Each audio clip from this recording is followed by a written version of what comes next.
We are live. Hold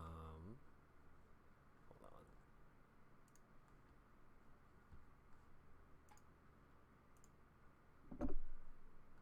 Sweet. I'm Robert Gelfand. I go by Gel513, and we're checking out I Love You, Colonel Sanders, a finger looking good dating simulator. I'm really excited. I'm also very high. I'm just gonna post them live real quick.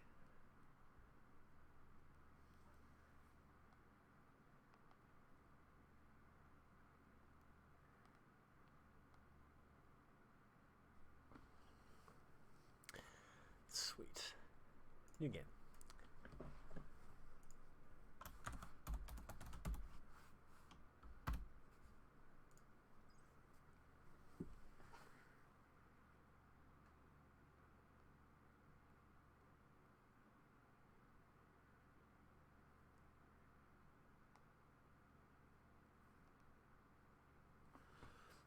You sleep softly as the morning sun casts a warm glow through the window of your modest student apartment. The world is peaceful and serene. You could stay in this moment forever. Or you can wake up now. Your first day of culinary school is no time to sleep in. Lying in bed, you stare at the ceiling, thinking about everything that awaits you at the prestigious University of Cooking School, Academy for Learning. Your mind begins to wander.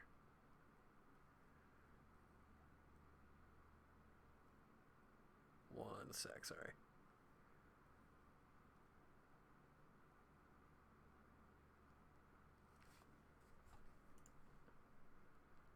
Who will be there? What will you cook?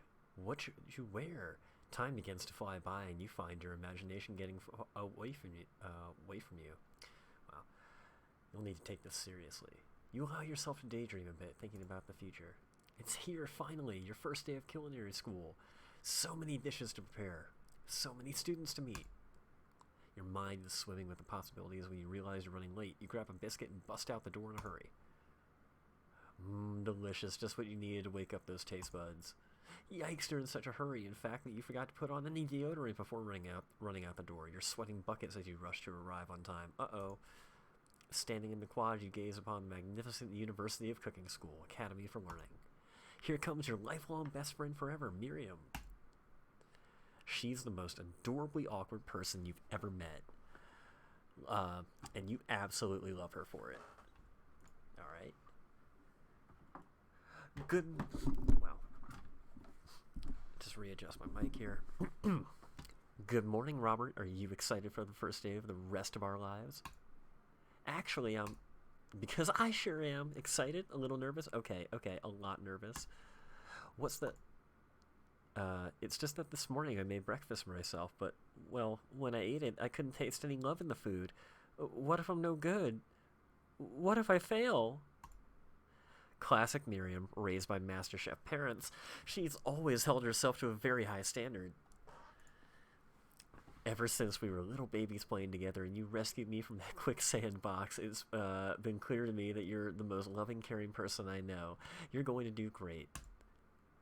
But with the University of Cooking School Academy for Learning's famous 3-day-only semesters, I'm afraid of being left behind and never catching up. A sweet girl, Miriam has always had a flair for the dramatic. This summer she got so nervous about her first kiss that she chipped a tooth practicing on a mannequin. Should you pep talk her or change the subject to give her some relief? What should we do? Change the subject to school gossip? Let's pep talk. Remember last month when we saw that fortune teller and had our tarot cards read? The lady with the mask who gave me nightmares? I've been trying to forget. Oh shit. Whoops. I know she looked spooky, but she was so sweet. And she told you that you were destined for great things. Remember that card with the fancy-looking tower and that other card featuring the handsome fellow in the red suit? I've been waiting for so long to meet a handsome fellow I could call my own. And I'm sure you will soon. In no time we'll be graduating and you'll be delighting the world with your heartfelt cooking in no time at all. They used the phrase "in no time" twice on that sentence. Whatever. Moving on. As you talk Miriam up, you can feel her nerves begin to ease. You know what? Maybe everything will be okay after all. And if not, at least I have these killer bangs. Sure. Can you believe I cut them myself? Yeah. Okay, okay. Alright. Before you can get another word out, you're rudely interrupted when someone smacks your books and custom engraved measuring spoons out of your hands onto the ground. Hey, it's. I'm guessing that's a weird spelling of Ashley. I'm not pronouncing it Ashley. Ashley, your arch rival. She's totally evil, but you can't help but be filled with jealousy. She can get anything she wants, and she knows it. And she has a fucking fang, alright? Hello, Ashley. 1 second, by the way.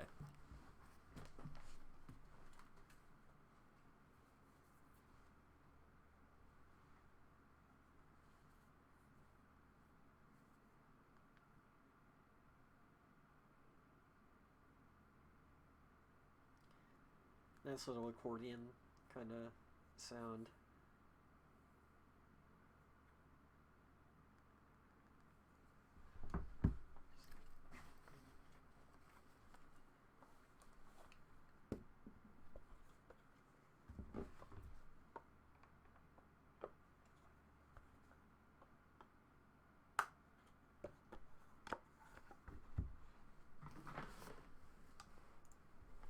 Oh, I didn't see you there, Chicken Shins. Wow, okay.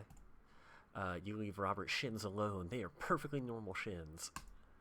Ugh, you can't stand Ashley. Even her name is annoying. You know for a fact that it's okay, Ashley, but she adds the extra letters to make herself feel better than everyone. If everyone even knows what perfect shins look like, it's us. Uh, we're not going to let you or your really weird insults get to us.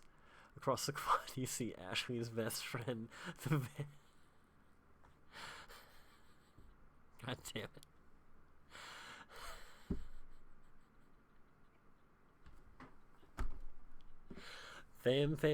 Man has stopped to look at his own reflection in the mirror. His pants are so tight you can see him casually working out his glutes while he styles his hair. No lie, they're rocking glutes. Goddamn. Van. You rang. Oh my god. Holy, just all of this. You've never been sure what their arrangement is, but as long as you've known them, Ashley and Van have been just as close as you and Miriam, but substantially more devious. Like, wow. How do you even get that hair? Holy shit. That's some impressive anime hair right there. It's like a reject JoJo's Bizarre Adventure character. I can't believe that University of Cooking School Academy for Learning would ever allow people like you to attend its students. I know, right? You think they'd just hand us our diplomas now. Or maybe hire us as professors. You amateurs could learn a lot from us. The first day of school about to start, there's just not time to properly tell these two off, so you resist the urge. Let's go, Miriam. Psh, see you later, losers.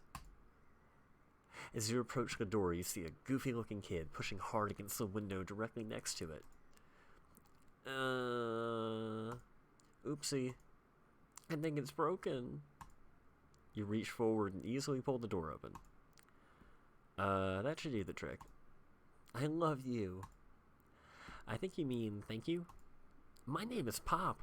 I was named after my Pop. He's old. Could someone like this be a student at the school? He must be one heck of a chef. Also, his name tag clearly says Bob, but I guess he's reading it upside down. Hi, Pop. I'm Robert, so, you going to make me hold this door all day? Nope. And with that, the young man walks into the building ahead of you. Is it just me, or is he kind of cute? I think it's just you. You both shrug your shoulders before following him into the building. You stand at the edge of the room, unsure where to sit. Other students wander in and keep themselves busy chit-chatting.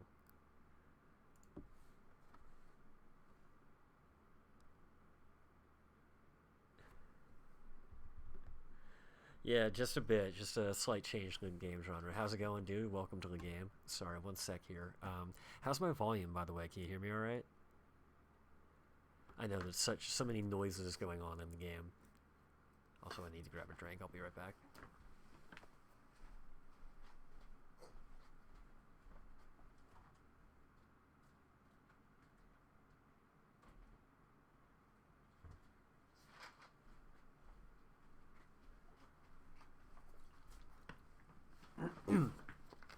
Alright. My apologies.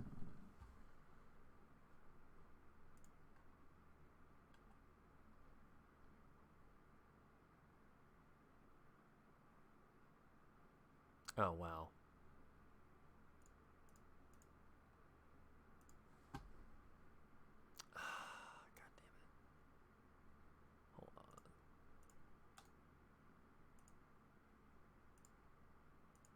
It should be audio output capture. Why is that? It was giving me audio before. It's so fucking annoying.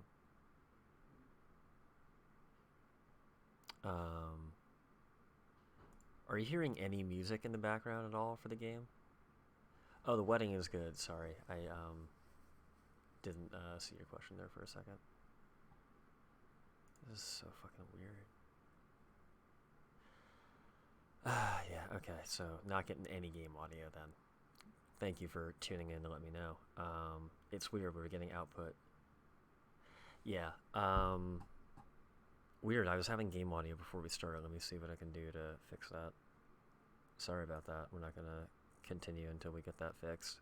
There's not, it's just like background music right now.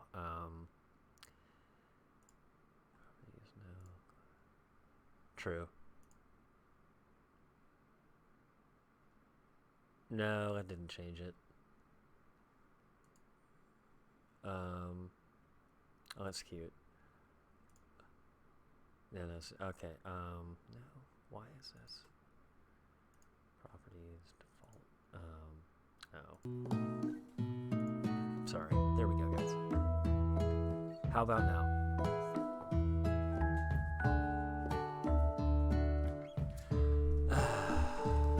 It's always something. How about that? I can turn the game volume down too. How about how's the sound, my voice compared to the audio right around here?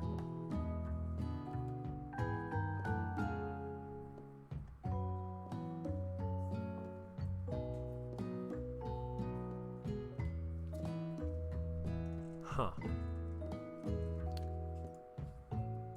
Oops.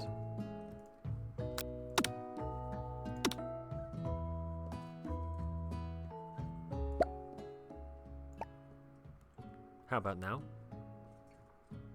Is my mic picking up enough? My mic is too, like, I have, here, it's weird, I have it cranked all the way on the mixer, and then the mic settings.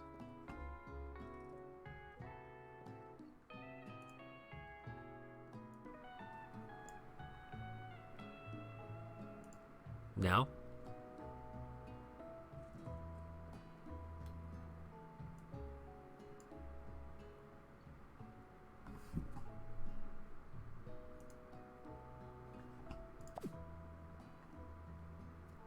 A, B, C, D. Resume, load, settings. Now, quiet down, everyone. Who is this unreasonably cute pup, and why is he in our culinary class? You must be Sprinkles, head instructor and CEO of UCSAL. Please, call me Professor Dog. I may be cute and little and fluffy, but I still demand respect. Woof. Little better.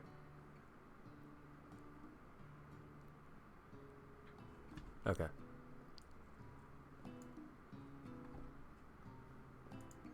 Oops.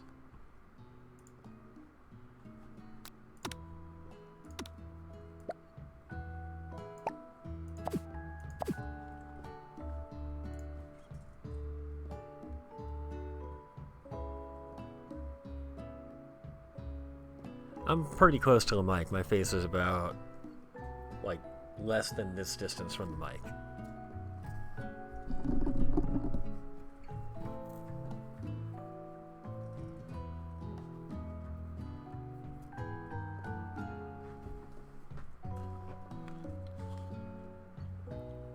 Alrighty.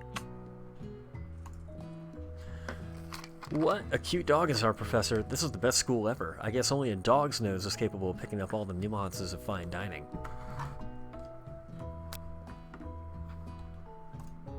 Out of nowhere, wind begins to rush around you as a swirl of cherry blossom petals fills the air inside the classroom. I'm chilly. Someone close the window.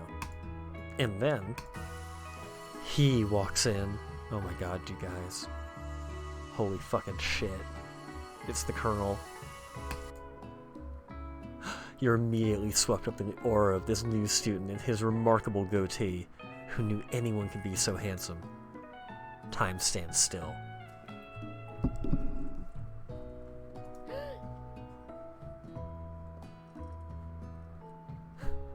It's him, it's... If it isn't my favorite student, Harland... Colonel Sanders interrupts Sprinkles. Sorry, Professor Dog, before he can finish his sentence. Please, call me Colonel. Colonel Sanders.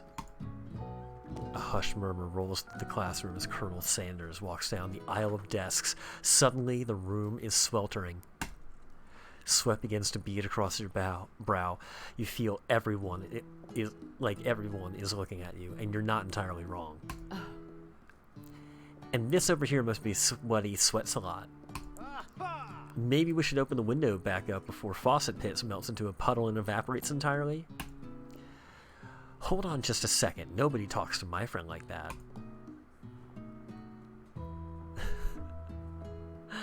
You two both know my name. We were in the same kindergarten class, and what is with all your really weird insults?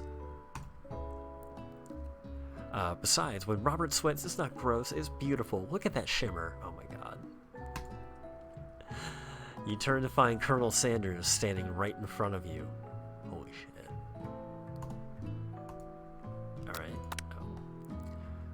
Colonel Sanders, beautiful angel that he is, stands before you, smiling gently, his hand outstretched. Boy howdy, this classroom gets hotter than Kentucky Friar. Please use my handkerchief. I wasn't doing an accent before, but we're gonna do an accent. You freeze up. Colonel Sanders is talking to you. Wait, Colonel Sanders is talking to you about how sweaty you look? You're completely mortified. This can't be your first interaction. What if he never forgets this moment? How will you respond? Take the handkerchief? Refuse the handkerchief? What should we do, you guys? Should we take the handkerchief? I think we should.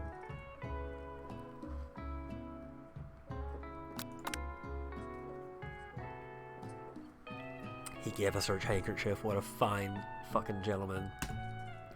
It's so beautiful. You hesitate to press it to your face, but when you do, the feeling is transcendent.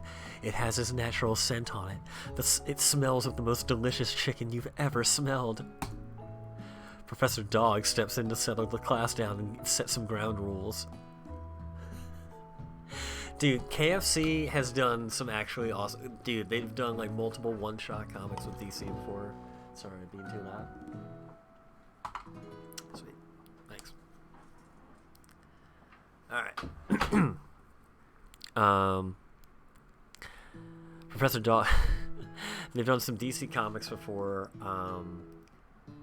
That's like the extent of like what they've done before I thought was cool. This is pretty fucking special. And it's free. I had to get KFC for dinner tonight. They didn't even pay me to say that shit. I just felt obliged. Also, this was going to make me too hungry.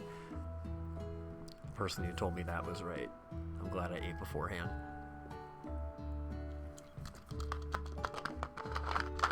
Alright. Professor Dog steps in to settle the class down and set some ground rules. Welcome to the University of Cooking School Academy for Learning, the greatest culinary academy in the world.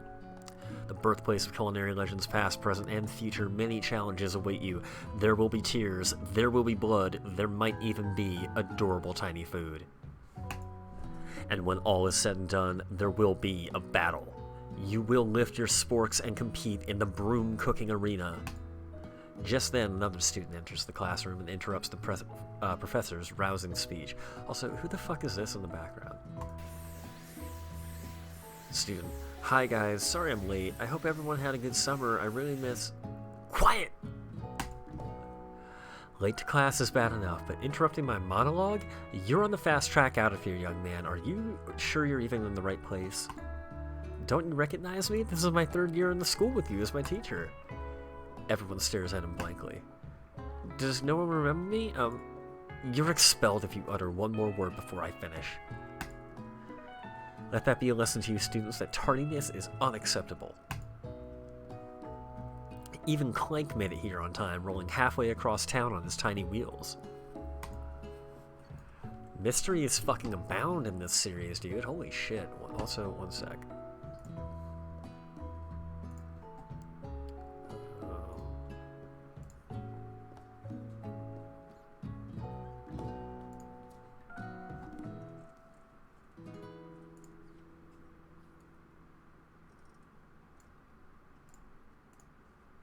There we go.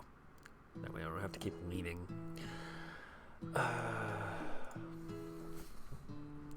You turn to see the student Sprinkles is referencing, who appears to be some sort of industrial kitchen appliance. Guys, I call this pan strat. You just go into the settings and adjust the pan. It's really useful. I totally discovered it on my own. Totally original strat. Like and subscribe. You turn to see the student Sprinkles is referencing, who appears to be some sort of industrial kitchen appliance. Clank. Bzz. Okay, what the fuck? The class bursts into laughter. Oh my god, that fucking face. Look at this shit. That hat just somehow perched on the back there. Oh, Clank, you rascal. Sprinkles walks into the classroom as everyone stands in silent obedience. When he gets to you, he lifts his nose into the air and takes a deep sniff. Your diet is lacking. Based on what I'm picking up here, you definitely need a multivitamin. You should be taking better care of yourself. You've never had a talking dog as a teacher before, but Sprinkles' reputation for being smart but tough is well known. You decide to try and butter him up by giving him a treat from your pocket, but what kind? Beef treat, rubber ball, chicken snack. What'll it be, chat?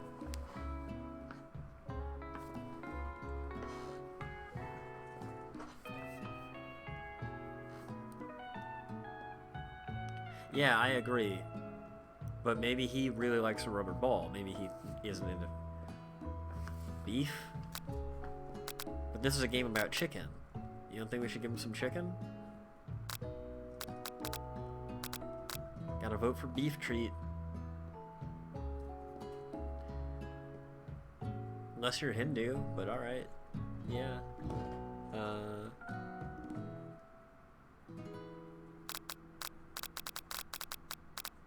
Let's see. Yeah, I'm gonna say chicken. Sprinkles' eyes go wide as he locks onto it. His favorite. Fuck yes! That's right! That's right, we crowdsourced that decision. Well, well, well, I think there might be some competition for New Star student. This corrupt motherfucker, so open to bribery. He looks all cute and innocent. All you gotta do is pay him off. He just wants his, like, kickback. His, slush fund of chicken. The furry professor immediately devours the snack, leaving your hand slick with a coating of warm doggy drool. That's pretty hot. You see the other students eyeing you jealously, but pay no mind to them. If they wanted to succeed in life, they should have learned the importance of carrying a range of dog treat flavors on them at all times. True fucking facts. Settle down, young chefs. Take your seats and prepare to have your minds open to the amazing possibilities of culinary creation. As everyone rushes to claim their favorite seats, you're left standing at the front of the room. Only two options remain. Hey, Robert, there's still a seat here. It seems no one has claimed this seat next to me if you're interested. Oh boy, guys. First choice of the game. Miriam seems nice and all, but like, come on, I'm sorry. How can you even compete with that? Like, just... Oh wow, I'm realizing my face on the stream is blocking most of his face. Hilariously. But that little bit that you can see right there.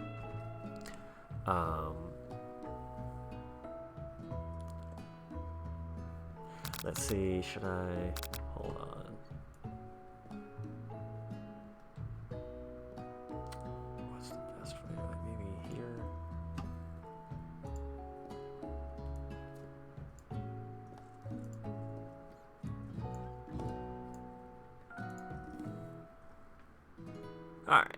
I mean, you know, text is gonna block shit at some point. Something's gonna be blocked occasionally, but head height, keep it out of head height, I guess. I say we sit by the Colonel. Fuck Miriam. I'm not here to make friends. This is reality show time. Fuck, I'm on the wrong, clicking on the wrong screen, hilariously. Sit by Colonel Sanders. You moved to take your seat by Colonel Sanders. It appears he brought no books, pens, or pencils. However, his perfect upright posture shows off a seriousness that makes you confident in his desire to learn. Thanks for offering me this seat. I've only had 2 rules. Do all you can and do it the best you can. It's the only way you would ever get the feeling of accomplishing something. That's so inspiring. A little off topic if you ask me, but okay. As soon as you've settled into your seat, the professor makes an announcement. Think fast, it's time for a pop quiz. Yay, a quiz about me! This incredibly important and surprisingly short quiz will tell me if you are ready for life at culinary school. Yeah, he is. I would have thought he's a teacher, but I guess like maybe they want to do a student-teacher relationship. Maybe it's like this is like Colonel Sanders' origins, uprising, revengeance, 0.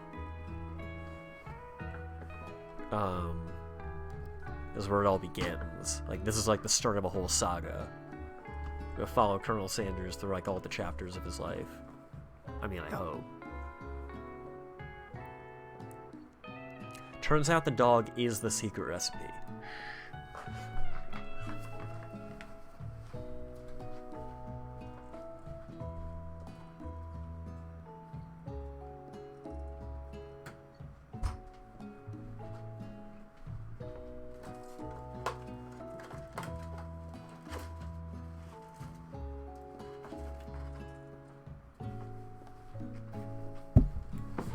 Alright.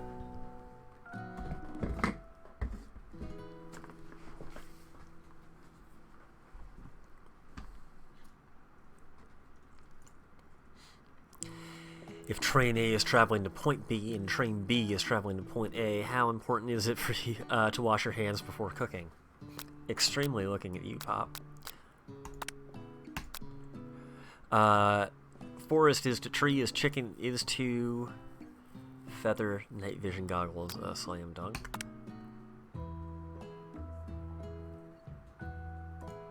Okay.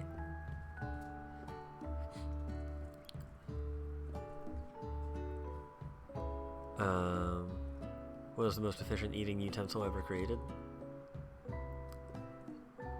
A comically oversized fork, a meat tenderizer, a spork. They don't. I haven't gotten a spork from them in forever, by the way. You just get on normal fucking forks. Anything. What is food is best for a broken heart? Anything as long as it is prepared with love and not too much salt. Camel meat, a pancake that looks like a silly face. I mean, I do love camel meat, but just holy shit. Like, I will put up with any amount of marketing if it's cute and anime enough, apparently. Is Sprinkles a good boy? No, he's a talking dog that teaches at a culinary school. He is the best boy. Yes. Right, dude? They didn't even pay for the stream tonight. They're getting all this free advertising. This is when brands do it right. Like, I fucking went out and got some earlier. Like, holy shit.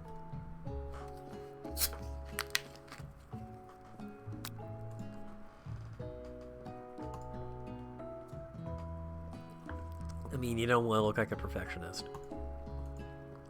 Okay. Only one wrong, not too shabby. You might just do alright, kid. You look up to see that Colonel Sanders has been watching you tally your score. He nods with approval. May I have your attention? Was he copying us, though? Motherfucker. May I have your attention, students? I have an important announcement to make. Time for lunch. Already, holy shit. Wow, the cafeteria is as nice as any restaurant you've ever eaten at. Okay. It makes sense that a school dedicated to cooking would also be serious about eating. Doesn't look that nice. A delicious fragrance wafts through the room and tickles the end of your nose. Your mouth waters. Do you smell that? That must be our lunch. It smells crazy good. Everyone, can I have your attention? Is it about lunch?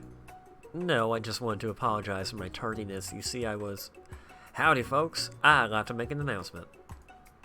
Hey, It's about lunch. Everyone cheers. But Shh. Lunch, lunch, lunch. She said shh. In honor of the new semester, I prepared something special to share with everyone for lunch. That must be the smell I smelled. Indeed, that smell. You hold your breath, waiting to see what food this mysterious student has created. You've heard that he is very talented, but were the rumors true? Is this?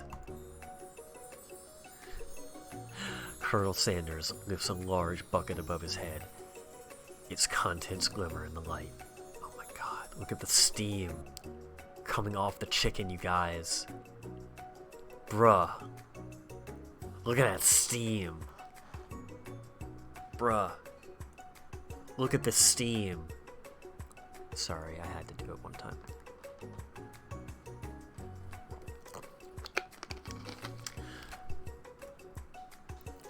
Piled high are huge pieces of chicken, breaded and fried to a crispy golden finish. The aroma envelops you and you begin to feel warm and safe. Colonel Sanders has filled a bucket with chicken? What a novel concept! Your stomach begins to grumble as if to say, stop thinking and start eating. For years, I have been developing a secret recipe for the perfect fried chicken. Oh wow, sorry, that was supposed to be in his voice. By my calculation, nothing less than 11 herbs and spices are required to achieve the perfect balance of flavors. You look around and notice that every other student has a pen and paper and is scribbling notes faster than they can. Fast as they can. But that's all I'll say about that. Van. What, you think we only want your stupid stupid secret recipe, dude? Pshaw, nah, my dude. Nah. I'm just drafting a last will and testament in case one of those ingredients is poison. Got him? Got him. Oh, whoops. He looks around nervously to see if anyone else is laughing at his sick burn. It's a pretty good face. You wait to see what zinger Ashley has prepared to follow up, but she suddenly takes a different approach. Fuck, I really do hate how that's spelled. So well done. Yeah, and I was just like writing in my diary. Dear diary, today I smelled something beautiful. I knew at that moment that that only in the hands of a true gentleman could fry chicken so tender. You see her body language change from bitter and evil to sweet and innocent as she slides closer to Colonel Sanders. She realizes that he is destined for greatness and fame with cooking skills like this. She wants him all to herself. Oh, please. Well, Van the man, if you don't want any, I'll take his. Whoa, hold on. I mean, I guess I'll try it. He takes one bite and his eyes grow wide. He starts contorting his face as he tries to hold his pure exhilaration and act unimpressed. Easy now, there's enough for everyone. Please, my fellow classmates, dig in. You take one of the pieces of fried chicken out of this bucket and sink your teeth into it. It's amazing. Sugoi. Tasting Colonel Sanders' food transports you to another dimension. I mean, isn't that just a galaxy? Okay, whatever, never mind. Alone with your taste buds gripping a drumstick in your hand, you float weightlessly. Focus your mind and meditate on this moment. Try and identify every flavor. Savor the moment and everything that it tells you about Colonel Sanders' culinary heart. Swim toward the light.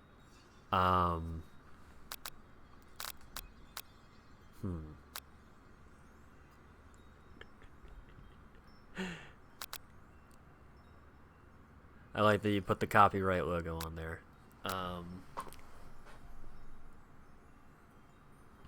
Let's see. What do I want to fucking do? The flavors in your mouth are beautiful, pure, heavenly. What a guy. Alone with the flavors, you feel something that can only be described as love. For a man? For a flavor? Are they the same? After tasting his food, you try to get some one-on-one time with Colonel Sanders. You approach Colonel... Why do they make me click that? Colonel Sanders smiles ever so softly. You gotta believe me. Colonel Sanders smiles ever so softly as you approach. He stops what he is doing and allows you to break the silence. Colonel, I wondered if I could talk to you for a second.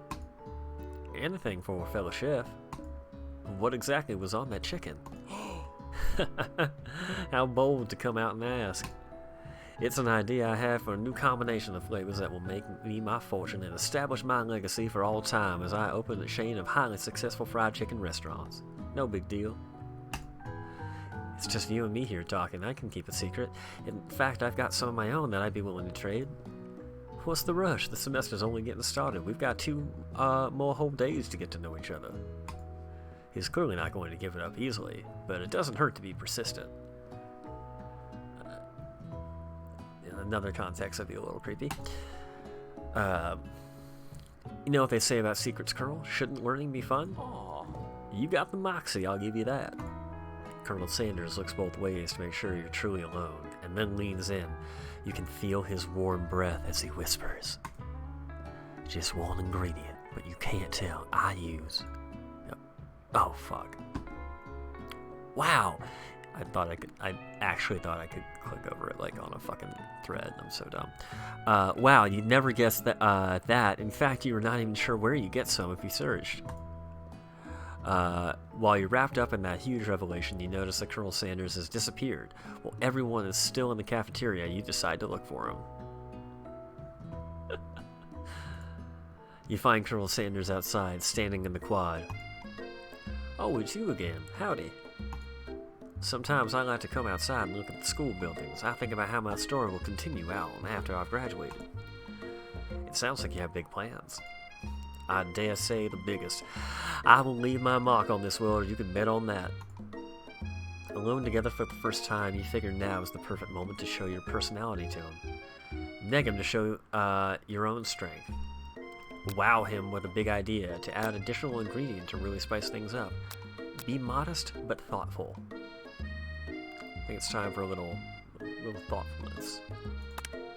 Well, I just wanted to tell you that I really enjoyed your food. Now you've got his attention. The flavors were complex but comforting. The interplay between salty, savory, and peppery, it was perfect. I appreciate the compliment, Robert. I'm sure you'll be a big success. Oh, I'm sure you'll be a big success. I know we only met today, but I'm starting to get the same feeling about you. We should head back inside. The next lesson starts soon. I wish we had colored the text. I wonder if that's an accessibility feature. That would be helpful for this. You step into the massive cooking arena where the afternoon lesson will take place. Each student gets an oven and all the tools and ingredients they could need.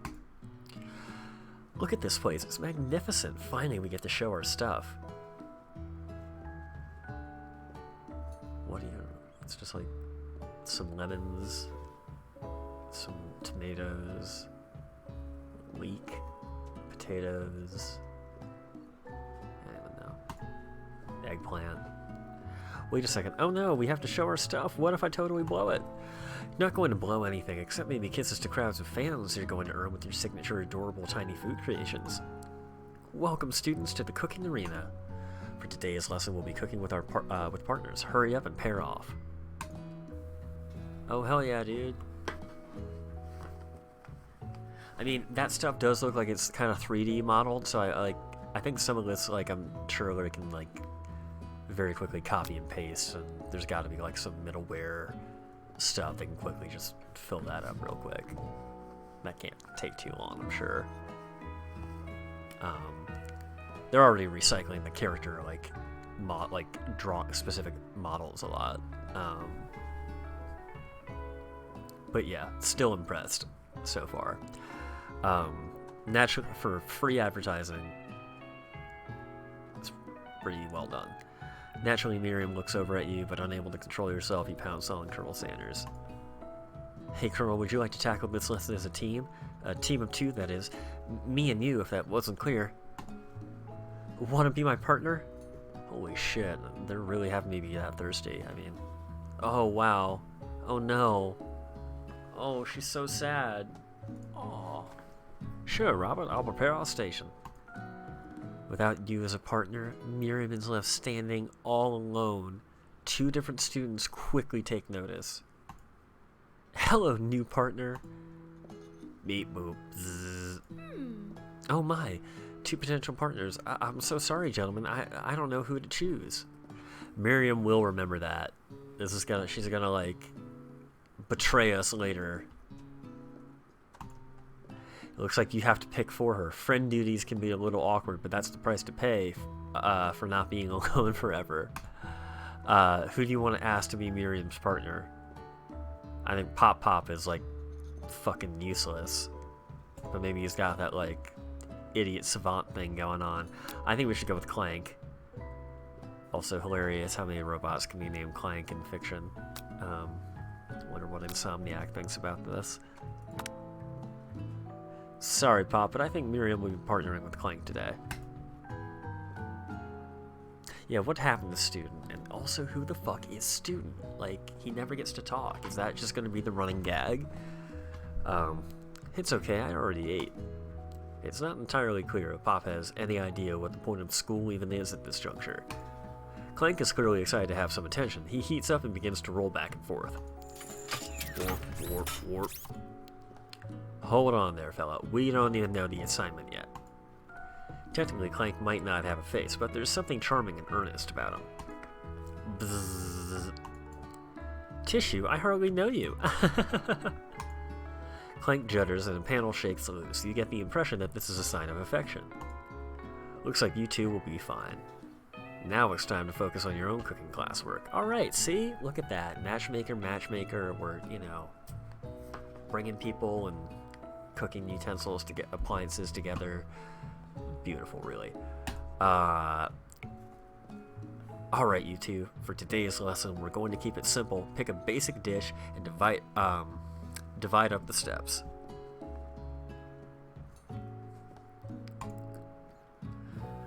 No chef is an island. It takes 2 flints to make a fire. You get the idea.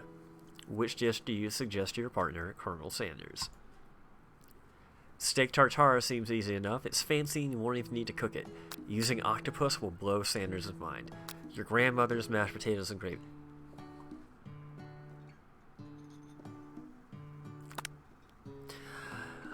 I've always been something of a down-home chef. I was thinking we could make something warm, inviting, comforting. Maybe mashed potatoes. And gravy? I couldn't imagine one without the other. Colonel Sanders casts a coy look at you, causing your whole face to go beet red. Embarrassed, you quickly turn away. I'll go get the potatoes. No, please, let me. Picking perfect produce is a passion of mine. Looks like things are getting pretty fresh around here. Does someone have a crush on Colonel Sanders? We're just cooking partners. Mind your own business.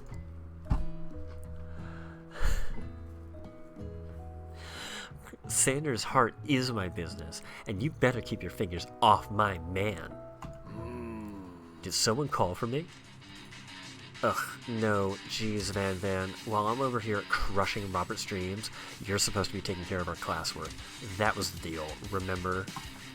Colonel Sanders returns, arms full of peeled potatoes. He tosses them into boiling water and turns his attention to you and your old friends. Oh howdy there, Ashley and Van. Are we working in a quartet instead of a duet now? Actually, no. Looked like Robert was struggling, so we offered to give them a hand. You know how it is. These young amateur chefs need a lot of mentoring. I was going to say, Colonel Sanders, maybe I could also teach you a thing or two about fancy food. Maybe one day you might be able to get up to my level. Ha! Doubt it. Don't be rude, Van Van. Personally, I have no doubts whatsoever about Colonel Sanders' ability to concoct creations worthy of admiration. After all, your fried chicken was quite spectacular. Ashley thinks she's just the shit. I mean, look at her. She's got the fucking hat with a space for her long-ass ponytail, got the heart-shaped cleavage hole. She has, you can see through the text box here, fried chicken cut. This is my favorite thing about the outfit. Fucking drumstick cutouts in her thigh highs.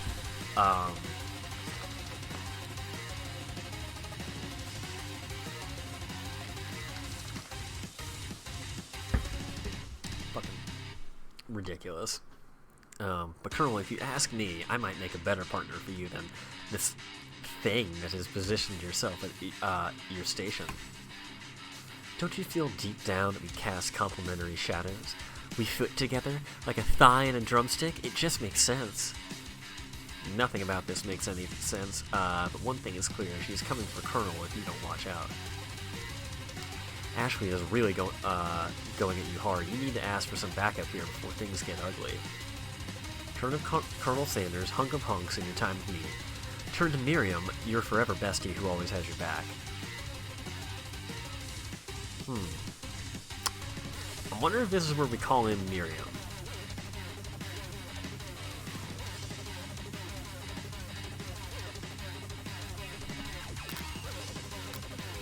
Like, she's like our wing woman. These choices matter. I have to, like, contemplate. Fuck.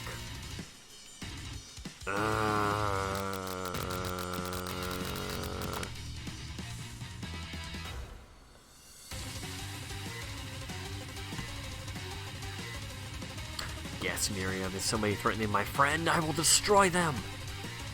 I actually think Ashley and Van Van were just leaving you in the dust vis-a-vis my skills as a chef perhaps, but stepping away from this competition, you're sorely mistaken. Miriam, you're a loyal friend, but Robert is my partner for today's activity. You look for Sprinkles in hopes that he might step in, but he's nowhere to be found. Darn those cute corgis and their short but sturdy nature. With doubt, your station and realize that in the tension of your moment, your hands have been cooking on autopilot. Distracted by the drama, you've already crushed the boiled potatoes into a perfectly creamy mashed texture with plenty of butter and cream for flavor. It's as if your natural passion guided you through the steps you know so well while your attention was elsewhere. I know just what to do. Colonel Sanders extends his hand. He's holding a beautiful white porcelain gravy boat, out of which pours a smooth brown gravy, smothering your nearly finished potato dish. Gravy flows down the mound of mashed potatoes. The result looks spectacular. Granny would be very proud. God damn. Like, it's a totally different art style, but this is all like some Final Fantasy 15 level food porn right now. The Steam technology in this game is just like...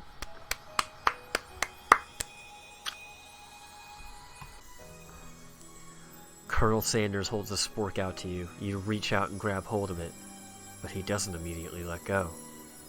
Two of you stand holding the same spork, and for that small moment, all of the madness and pressure in this crazy world stops. Your eyes lock. The moment is electric. Time stands still. If you love something, set it free. Together, you dig the utensil into the mashed potatoes and lift a heaping sporkful up when you see Ashley with a sinister look. You know she is plotting against you to be with Colonel Sanders. And then, filled with rage and without thinking, you fling the sporkful of mashed potatoes right into Ashley's stupid, beautiful face. Van Van, do something! Do something! Scooping up a fingerful, Van Van tastes the dripping mashed potatoes and gravy and realizes that it's delicious. Horrified by this revelation, he slinks away. Will he ever be able to cook something with so much love and integrity? Hold on right there, Robert. We do not waste food in the broom cooking arena. Colonel Sanders, I expect better from you. If you throw one more spoonful, you both better be prepared to eat it from wherever it lands.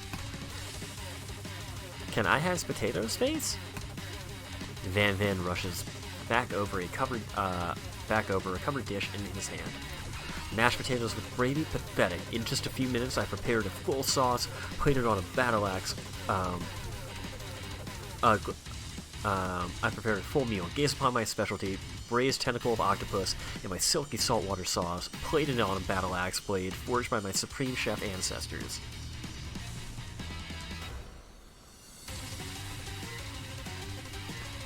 Octopus is actually pretty tasty, but fuck that. We're about that fried chicken. You've ignored me for too long. That ends now. It is I who will have the first bite, and you all will look on with envy. But, like, who the fuck is this mother... Fuck out of here, dude. You were late to class. Whose group are you even in? Where's your partner? What? Go back to... Get the fuck out of here. The interrupting student rushes at Van Van and swipes a bite of his signature dish right off the plate. No, don't! Something about this dish doesn't quite strike my nose quite right. I think the octopus was rushed and may have turned in the process. The results could be toxic. Yeah, dude, I don't know. He's like just the dude who's like obviously sketch in some way. Like, there's just some weird, something weird going on.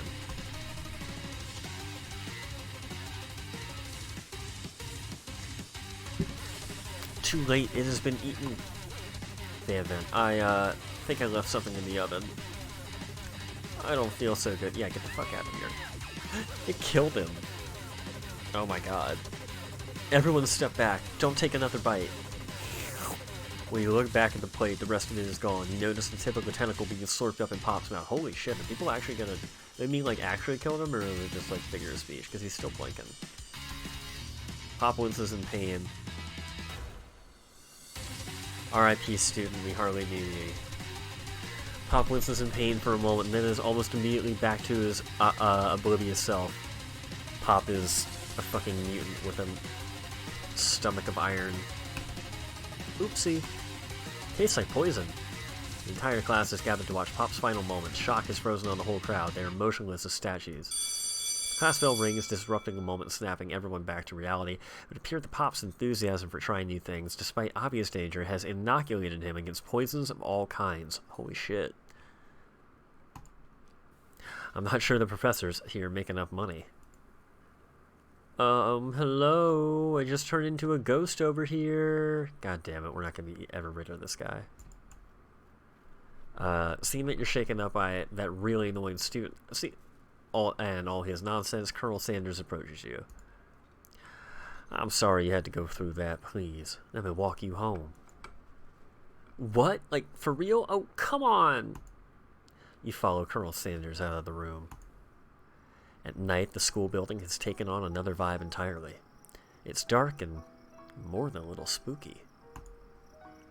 Colonel Sanders stands in the quad's neon glow and speaks softly. Those mashed potatoes you made in class today?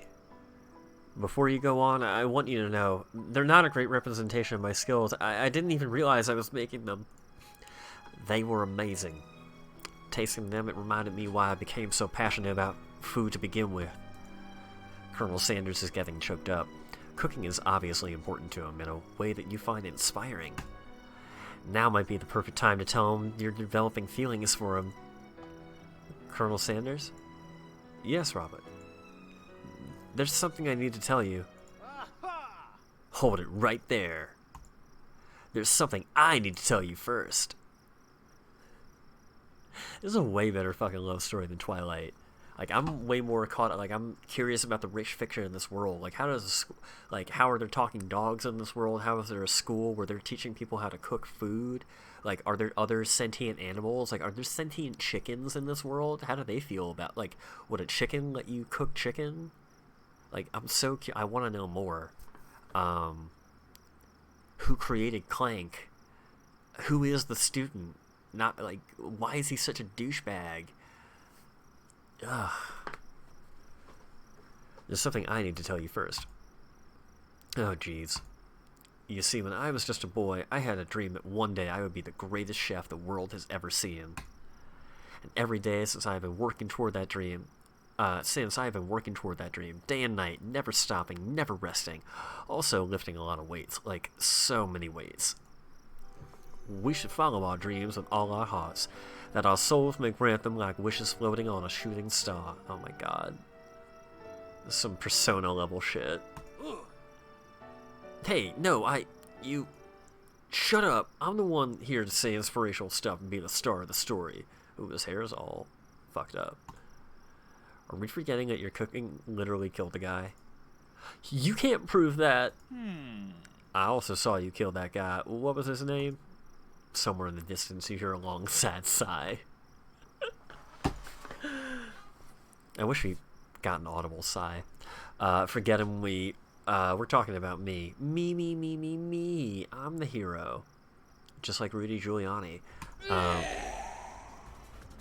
The Spork Monster is here to fight a hero. Oh shit, what the fuck? What the fuck? Van. I think I left the fridge door open. Later, nerds. Flying Spork Monster. How dare you threaten me just as I was letting down my guard and connecting with another chef on an emotional level. Be afraid, be very afraid of me because I'm a monster, see? He's rhyming on... Slight typo. Okay. Is he rhyming on purpose, or is that just a coincidence? Before we can discuss syntax any further, it's a turn-based fight sequence. What will you do?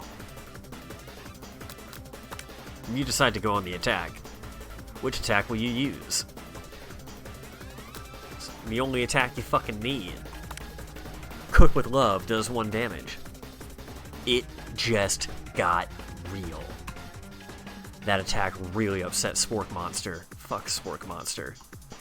Spork Monster goes on the attack. They spit hot gravy at you. That's pretty hot. You take 1 damage. I mean, how much health do we have? How much health do they have? You decide to go on the attack. It worked last time, right? Cook with Love. Cook with Love does 1 damage. Spork Monster won't forget this. He better not. Spork Monster is really feeling threatened by your attack. Spork Monster focuses their mashed mind and draws in energy from Mother Earth itself. Holy shit. They grow larger and more intimidating. How will you respond? It's like a Chinese finger trap thing. Do we have to just like, should we not be attacking?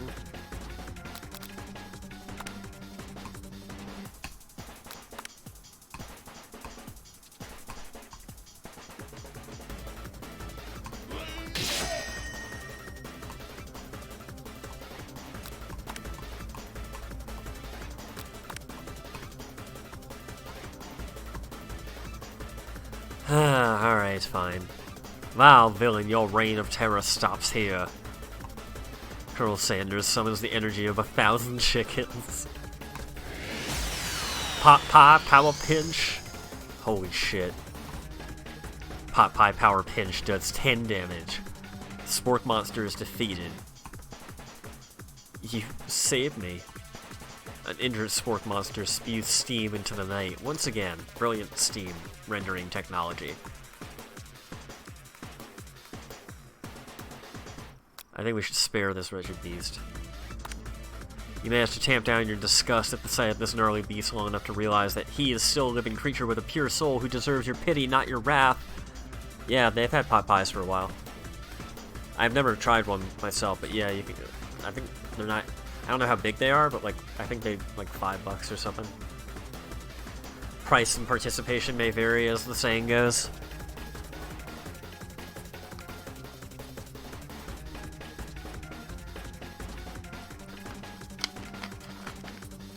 You can honestly probably get a better one pre-made at your local grocery store, though. Begone Beast, and don't tell the Colonel I said that. Begone Beast, and don't you dare come back for a follow-up encounter tomorrow. I won't forget this, and I certainly won't be back, like you said. Spork Monster scuttles off into the night. The defeated monster left behind a special item. It appears at first to be a cookbook, but upon closer inspection, it's so much more. It's a book of magic spells with a golden chicken on the cover. Holy shit. The JoJo inspirations are like heavy in this game. I love it. You open the cover and find a library card tucked inside. The last name to have signed it out is Borko. Borko? That name sounds strangely familiar. Your blood is pumping as you stand in the quiet of the night, holding the mysterious book in your hands. As you come down from your battle buzz, you realize that your final attack has left you completely depleted. The world around you begins to fade away. Without any energy to keep your eyes open, darkness overtakes you. Image of Colonel Sanders flashes before your eyes as you fall asleep. He must have helped you get home. In your tired state, you don't know if you could have made it without him. What a guy! You want to thank him, but you don't have the strength to utter a single word. You feel your covers being pulled up over you as you are tucked in tightly. Good night, my colonel. You can use Google Translate. I bet it just says chicken. Hold on.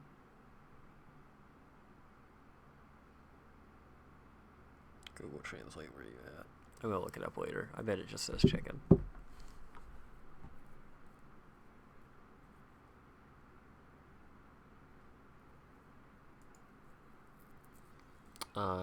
In your dream, you're together with Colonel Sanders for some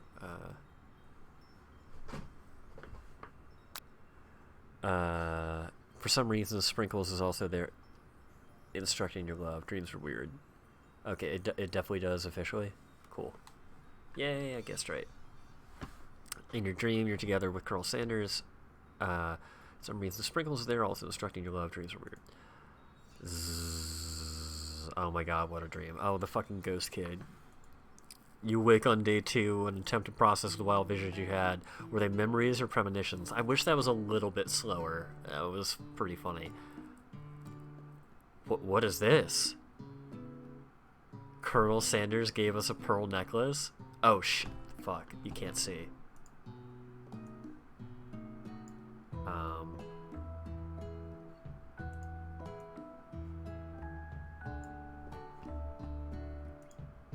Colonel Sanders gave us a pearl necklace.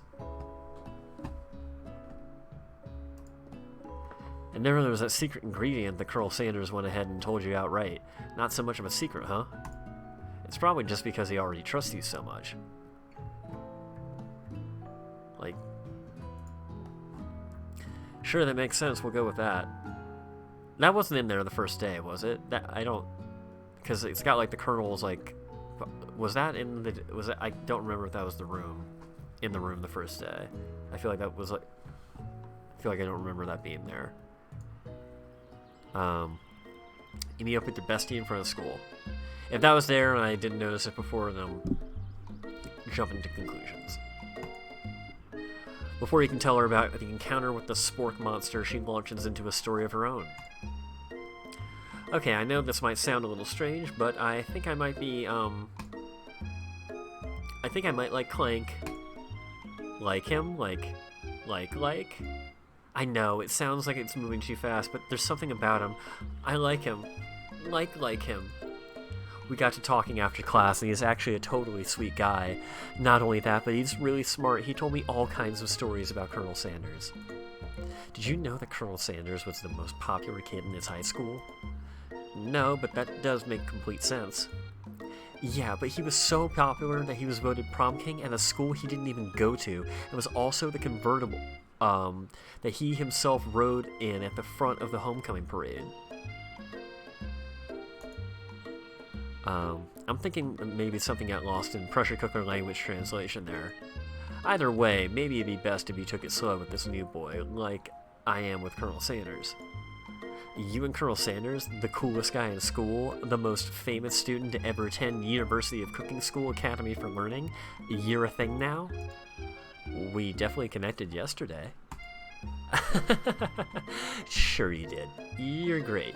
Why wouldn't he be into you, I guess? Laughing at the implication that you and Colonel Sanders might be a thing is definitely not cool. You are great. You have an idea about how to prove that your love is real. Well, if he's not into me, why did he tell me one of his secret ingredients? Your bestie's eyes light up. A secret ingredient? Yeah, I just said that. A secret ingredient. Is there a dramatic echo in here? Miriam checks to make sure you're alone before continuing. So this summer, while I was on vacation with my family, a lovely man approached me in the botanical garden where I was wandering. This can't be good. Yeah, someone's not a Miriam fan. I'm not super sold on her either, especially because of these bangs, and also because she's a little But glad she's happy with Clank. He told me about his passion for spices, secret spices. The man even gave me some to show me what he meant. He said it was a powder created from a super duper rare dried flower petals, and that if I did him a big favor, I could have some of my own. Please, Miriam, don't tell me. So I filled my suitcase with them and brought them home. Oh my god. Shit.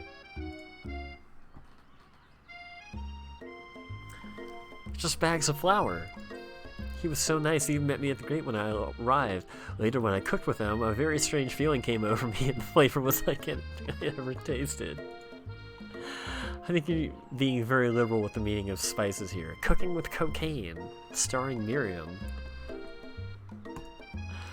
Whatever. Anyhow, we both share an interest in cooking, so we've stayed in touch, you know? Like pen pals. I bet he would love to know more about these spices. Well, I'm definitely not supposed to share Colonel Sanders' secret recipe, and besides, I only know the one ingredient, so I doubt it'd be much use to anyone. Fibber. Please, please, please. It would mean the world to me. No one has to know it came from you or from Colonel Sanders. Making up a fake ingredient. Fuck this bitch.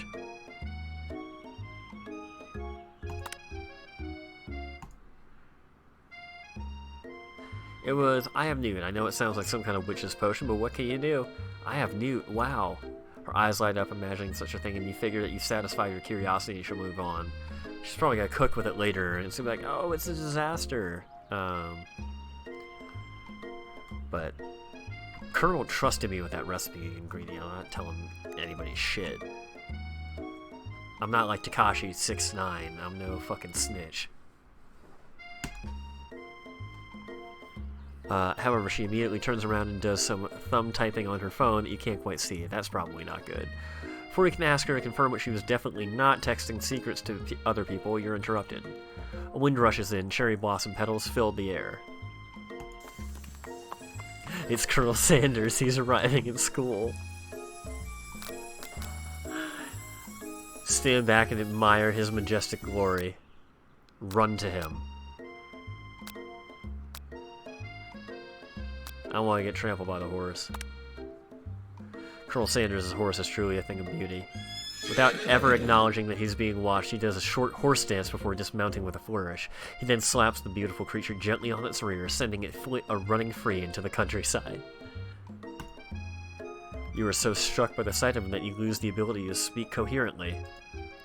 Oh, I didn't realize anyone was watching. Don't worry, he knows his way home. You attempt to compliment Colonel Sanders, but the words don't come out exactly right. What a horseful beaut you have. I mean, what a horseful beaut you have. Dang it, that's what I just said. Being a good friend, Miriam attempts to cover for you. Oh, Robert, just get really nervous around people they like. What? This is not helping. I mean, they got food poisoning and were up all night. It was gruesome. You should have seen it. Bitch, what the fuck? She gives you a wink and a smile as if to say, situation handled.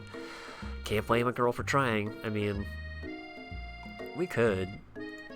And with that, Colonel Sanders disappears into the school, leaving you and Miriam to follow. When you enter the classroom, you can see your two rivals, Ashley and Van Van, are doing something bad. By the way they're hiding, you know it must be really bad. Do we really need an isosceles triangle for cooking skills? But alright.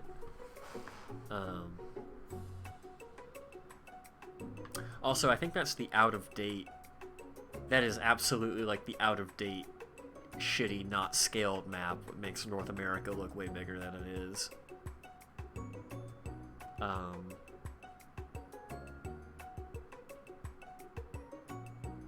Maybe it's not. It would kind of, maybe it's the angle on it. You're right. two sides aren't equal. Does have a C and a B though.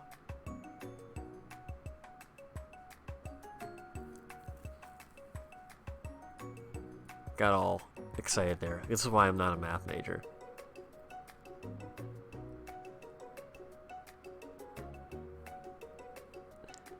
Actually, yeah, no. Alright. When you enter the classroom, you can see your two rivals, Ashley and Van Van, were really bad.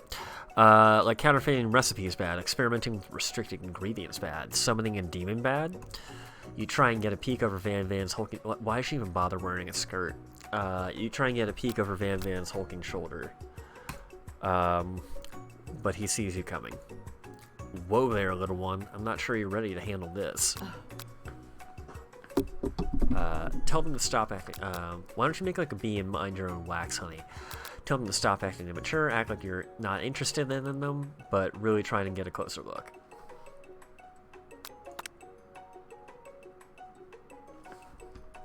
You sit near the rivals, but leave your back turned to them. You even hear Van Van mutter something that sounds a bit like a magic spell. However, he notices you eavesdropping. You try and cover your tracks and improvise an excuse. It's time for class, and you're distracting the rest of us who want to learn. Now you've upset them. Oh, and you're the Emperor of Cooking, are you? You make the rules? I'm not sure you'd know a good meal if it ate you. Being the best chef in the world takes more than just culinary skills. It takes creativity. It takes panache. It doesn't hurt to use a little evil. You finally get a look at what it was they were hiding, and you instantly recognize it. It's a book, just like the one you found after you encountered with the spork monster. Oh, they probably summoned that shit to attack us. Oh, shit. Plot thickens. The chicken plot thickens. That's the same book that I found last night in the quad. Ashley immediately elbows Van Van, who hides the book behind his back. I don't know what you're talking about. This book is that book is a family heirloom, and its contents are secret. I mean, makes sense. She's got fangs, creepy red eyes. She could have like some demonic connections. You notice that they haven't just been studying the book, that they've got sorry, one sec. That they've got pinned to the wall, and they're tossing potato skins at him as he tries to catch them in his mouth. We're playing, hee hee hee. Before you can dig in any further, you're interrupted by the arrival of more students. It's almost time for class.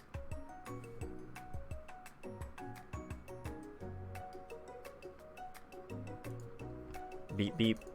Clank must be running late. He's in such a hurry that he rolls right over Van Van's meaty foot. Hey, watch it, you bucket of bolts. How does he cry? You watch how you talk to him, but you watch how you talk to him. He didn't do anything. Bzz, womp. Who do you think you're talking to? I've never heard such language, not even from a stand mixer. Womp womp. No, your mother was a stand mixer. Van Van jumps to attack Clank, but Clank shocks Van Van, sending him flying across the room. It's just like when Dwight saved Jim. Protect me, Colonel Sanders. These crazed men are about to come to blows. I think it must be over me, but I'm not interested in either of them. Holy shit, that is just creepy fucking expression. Ashley's tone has completely changed in an instant. She bats her eyelashes at Colonel Sanders. Surely he must know that this is a ruse, right? Gentlemen, get a hold of yourselves. Save it for the arena at least, or don't. Honestly, what do I care? I've got lofty career aspirations to focus on. Maybe I can help you with your business plan. Just then, Sprinkles arrives to signal the true start of the class day. He's panting, which doesn't seem that abnormal. He's a professor, but he's also a dog. Students, please take your seats. I apologize for my late arrival. I spent the morning chasing a car all around town, and my tiny legs are very, very tired. But I'm here now, and I hope you're ready to learn. Rub his furry dog belly. He loves it. After he catches his breath, Sprinkles regains control of the classroom. Without further ado, we review the global history of the favorite fowl, the chicken.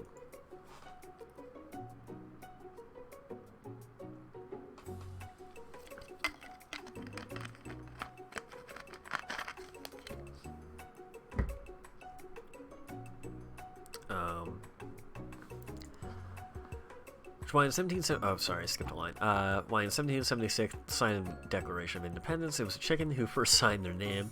But you can't help but daydream about Colonel Sanders, and you miss most of the important parts. When you come to, Sprinkles is holding a tray of food in front of you. Well, Robert, naturally this appears to you to be a sample platter. Which item do you want to sample? A glass of water, a shimmering pepper, a dog biscuit. A brightly colored pepper stands out from the other items. It sparkles in the most eye-catching way, so naturally you reach out, grab it, and eat it right away. However, your body is not prepared for the heat. The pepper has triggered an intense spice hallucination. It feels like forever as you trip through the universe. My friend, ooh, fucking goddamn it, I hate this asshole. This guy again? I'm here to give you an important message. Ooh. You must avenge my death and fulfill your destiny. All you must do is... I was saying to fulfill your destiny, all you must do is... Sorry, I think I've still got some spice stuck in my throat. It's fine, I'll work through to fulfill the prophecy. You must... You feel yourself begin to regain consciousness.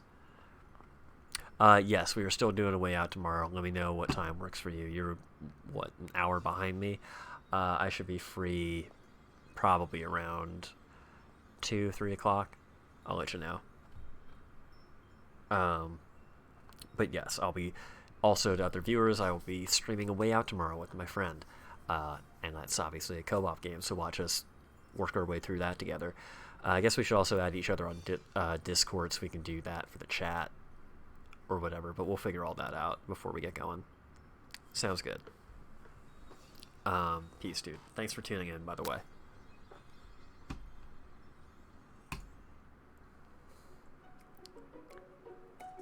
Ghost of Student. Aw, man. You come to and find everyone is staring at you. That pepper was the last of its kind on Earth, and now it's gone forever. You think to yourself, gee, I should pay better attention. We all make mistakes, so I'm sure I'll forgive you someday. Come on, it's time for lunch. Before anyone can relax, the cafeteria lights dim, and your rivals enter to make a dramatic announcement. Today's lunch will be prepared via trimmed competitive wow, trimmed. I can't believe I need to learn how to fucking read. Timed competitive cook-off. The level of theatrics with these two is off the charts. Demand that they stop wasting everyone's time, step up and tell them you're on. A bit of lunchtime competition, eh? Count me in. If I have to wipe the tables with you fools before I set my lunch down on it, so be it. I'm not the fool, you're the fool, fool. Good one, Van Van. I like your gumption, Robert. I'll be watching your performance. Just as things reach a boiling point, Sprinkle steps in. Surely he'll put a stop to this madness. Now, students, please settle down. This is a lunchroom, not a sportsing court. Finally, a little sense, you breathe a sigh of relief. At least not until we turn on the timer. Just then, a huge light blasts you in the face, flashing the words, "Timer ready." That's what I'm talking about. Aroo!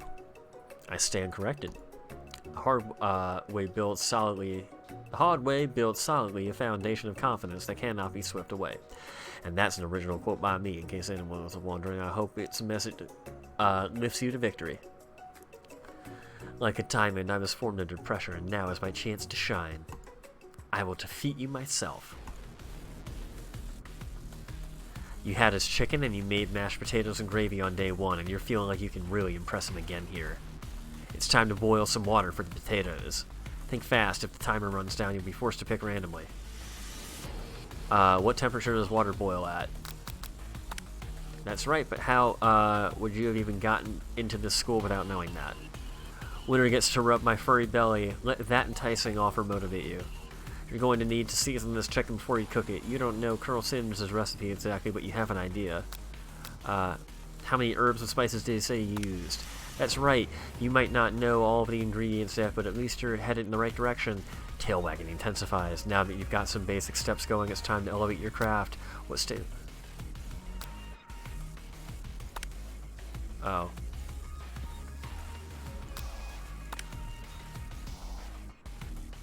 Gratitude, I guess, would have been the right answer. Your classmates are rooting for you, but Ashley is simply stronger and faster than you. You better pick up the pace if you want to survive. When you were a child, your father told you never forget where you came from. Every day you meditate on his advice and draw energy from that place.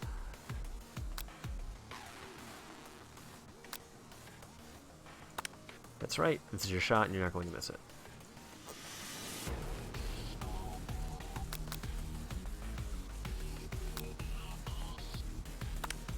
Oh, shit.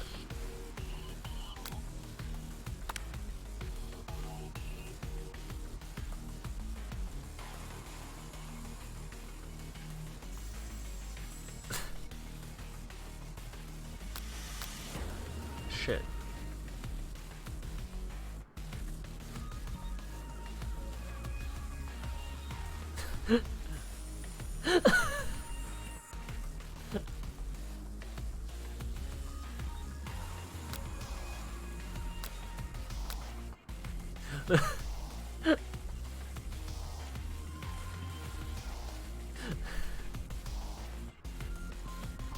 Can't even read this fast enough. This is so funny. You're really struggling to keep up. At the next station over, Ashley has already begun plating elements of her dish. It's colorful and complex. To make up time, you toss a biscuit dough into a stand mixer. As you do, the crowd gasps. Yikes!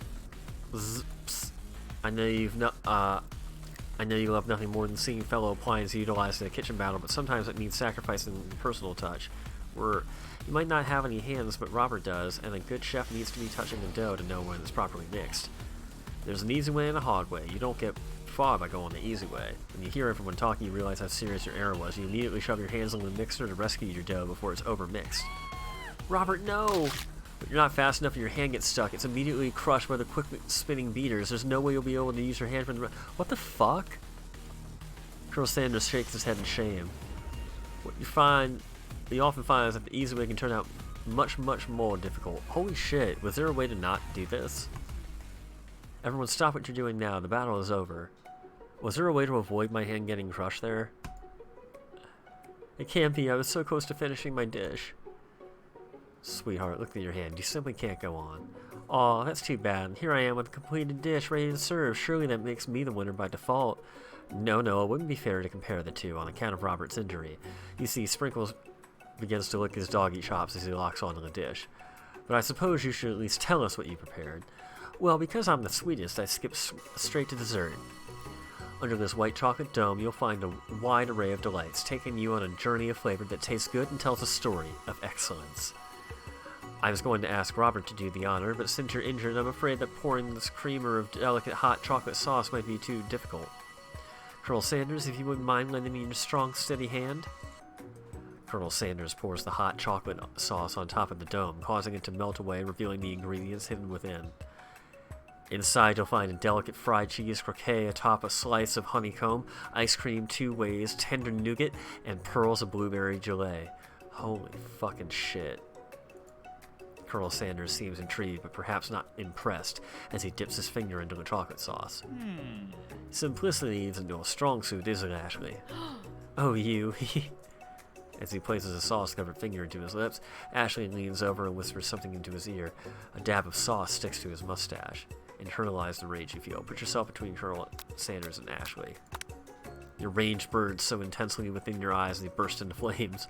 The flames cause your eyebrows to catch fire and turn to ash, and they fall off your face, which means people will have a hard time understanding your emotions for the rest of the semester, perhaps forever. Embarrassed and ashamed by your poor performance, not to mention your crispy fried brow, you run for— oh no. The beautiful weather feels like an insult inside you. A storm rages. Holy shit. It's Colonel Sanders. He's probably here to tell you that he and Ashley are in love and have decided to get married. And he won't even ask you to cater his wedding because you're a terrible chef and an awful person. You try to hide from him, but he approaches you directly. I know you're hurting right now. But not just from the devastating loss, but from that run-in with the mixer and that small fire. We should get that checked out. I'm fine. Can't you just leave me alone? I'm a loser. I'm not fit to fill your fryer. I'll never be a master chef. Failure is a part of life, not just for you, but for all of us. Do you think I've never failed in anything before? That's exactly what I think. Well, then think again. I wasn't always the man you see before you. Enrolled in culinary school, incredibly handsome, successful, motivated. Well, handsome, sure, I was born that way. But I've walked other paths and arrived at dead ends. I was passionate about life, but I failed as an obstetrician. I was passionate about justice, but I failed as a lawyer. I was passionate about livestock, but I even failed as a mule handler. That one was especially humiliating. Mules can be so cruel. I didn't know. People see my delicate ribbon tie and my well-kept beard and assume that I've got it all together. Which is true now, but it hasn't always been. Sounds like this guy could really use a hug. I resolved then that I was going to amount to something. No amount of hours or labor or money could deter me from giving the best I had to give. As Colonel Sanders changed his focus, you can see something ignite inside him, a burning passion. One has to remember that every failure can be a stepping stone to something better. My new dream is pure, it's honest, it's something that a humble man in a crisp white suit can be proud of. I will create a new chain of chicken restaurants that will bring joy to the entire world and make up for my past misdeeds. Yay! Just as your moment grows intimate, you're interrupted by a threatening, shadowy presence. It's Spork Monster, battle scarred from the night before. You prepare for the worst. Borko? It is I. I know I said I wouldn't be back, but after the whole fight to the death thing, maybe you don't really want to see me anymore, but I just wanted to say that I was wrong to attack you, and I apologize. I know what it's like having to always look over your shoulder. Monster problems, am I right? Ah, thanks, Borko. I'm sure there are no hard feelings. Getting jumped by a giant creature in the dark of night can really rile a person up. I also want to apologize for the way I switched right into attack mode. I know that you're strong, and cooking school can put a person under a lot of stress. I actually used to go to the school. I wasn't always a sport monster, you see. Oh, we gotta get an origin story? I don't believe it. You were human once? Well, no, I was a golden retriever, but I was still a student until one day some mean kids with a magic spellbook cast a dark enchantment on me, and I was forever transformed. Oh no. A magic spellbook?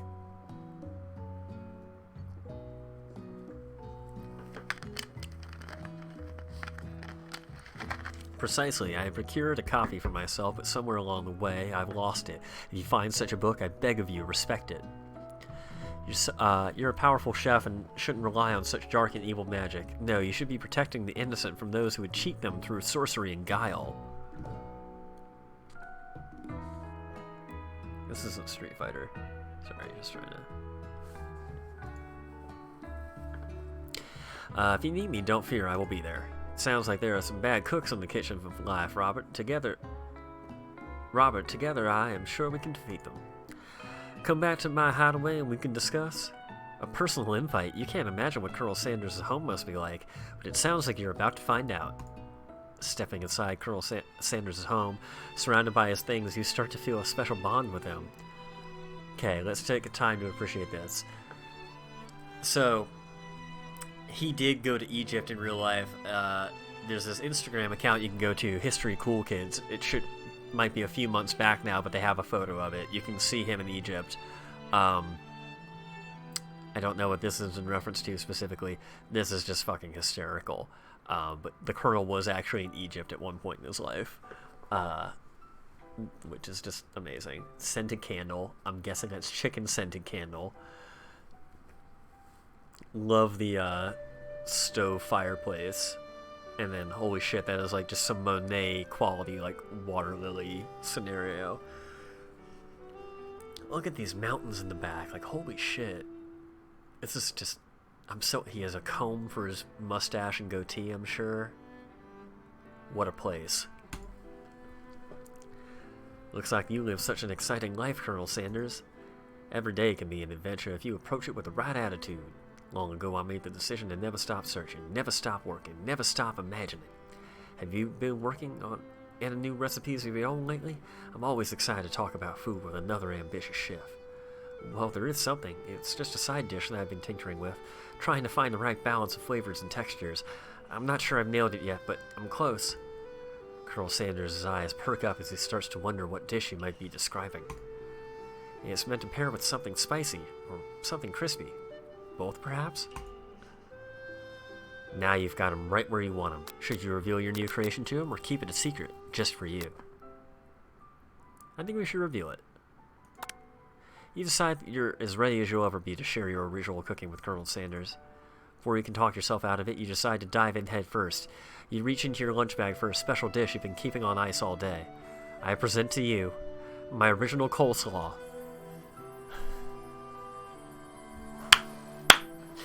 The shredded cabbage dish glistens in the light of Colonel Sanders' Lux hideaway. Magnificent. Together you chow down on the creamy slaw until just a spoonful remains in the bowl. Do you mind if I hold on to the last bite? I'd like to have it around so that I can admire its taste later and think back on this moment. You could offer to make him more, but he seems like a very sentimental kind of guy. Sure, why not? Please make yourself comfortable. I'll be back in just a moment. You realize that now would be a perfect time to do some snooping. Around the room are various items that you can look closer at. Each item seems to radiate memories and emotions. Tap on an item to discover more about the Colonel. A lock of silver hair is woven through the teeth of the comb. Upon further inspection, you realize that the hair therein isn't just silvery in color, it's actually made of spun silver. Tap on an item. This must be where he keeps the secret recipe. Oh, it's a safe. I thought that was a thermostat. That makes more sense as a safe to have the whole like box thing. Plus, he has a fireplace. He wouldn't need a thermostat. You think for a moment what number is important to Colonel Sanders, then it dawns on you. As soon as you turn the dial to 111111, the safe opens. Inside it, you find a single note. Can chicken be prepared? Something style? I couldn't read that script. Notice a very realistic stuffed chicken sitting on the corner table. When you pick it up, you realize it isn't just realistic, it's real. Taxidermy must have been important to Colonel Sanders when it was alive. A little note clipped on the chicken's foot reads, "The true state bird of the great state of Kentucky." Tap on item to discover more about the Colonel. The photo appears to be Colonel Sanders, except that he's an old man visiting the pyramids of Egypt. Maybe this is where he discovered one of the secret herbs and spices. An adorable baby boy crawls toward the floor. From the goatee and mustache combo he sports, you figured that this must be Colonel Sanders himself. That, or maybe it's the drumstick that seems to be waving around like a rattle. Who frames a baby picture of just themselves? Probably the same type of person who would make their own face the logo of the company they founded, am I right? Tap on an item to discover more about the Colonel, but he hasn't founded the company yet in the story, whatever. One of the framed photos shows an old man who looks a bit like Colonel Sanders standing with a friend. They hold fried chicken drumsticks and appear to be cheersing them. That's not what's going on in this photo, but okay. You look closely and there's a short inscription. I wonder who my friend Pete is. Tap on item to discover more. Take a closer look, and the large urn sitting nearby pedestal. There's a plaque on it. It's dusty, but when you wipe it off, you can read the inscription. It says, "Here lies the ashes of all my past careers and business failures." It's a little dramatic, but okay.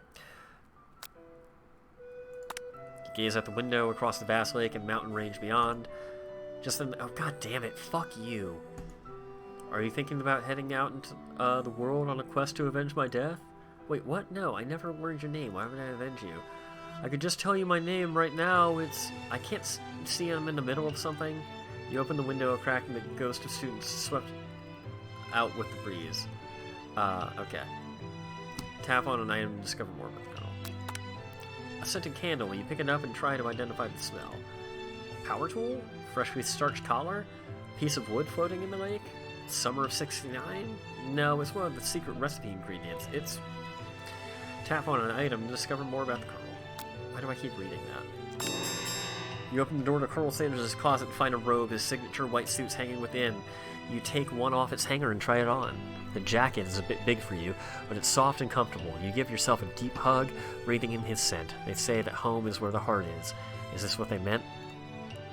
Before you can look any further, you hear Colonel Sanders returning. He has a new dish that he has been working on. He wants you to taste it. You try to act casual until he asks you why you're wearing his jacket. Aww. I don't usually loan those out, but I must say, it does look good on you. Oh crap, the jacket. You forgot to take it off. You decide that now is your moment to make a big move. You tell him you're cold. You fess up and tell the truth. Whoa, whoa, whoa. This isn't that kind of game. Not that we blame you for trying. But still. Oh man, that got game over? Try again. It said dateable Colonel Sanders. I'm calling bullshit on Steam. Are you kidding me? Ah, dude, okay.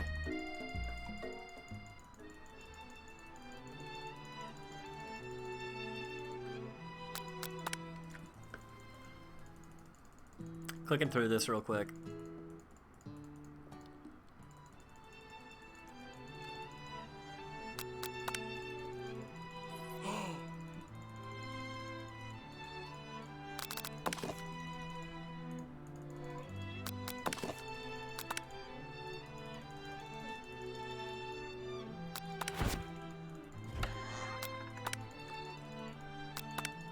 I probably don't need to click everything, but I'm going to anyway.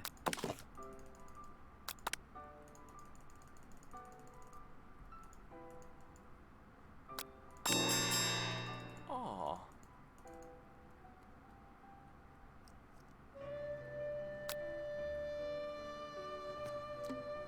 Should we fess up and tell the truth? Yeah.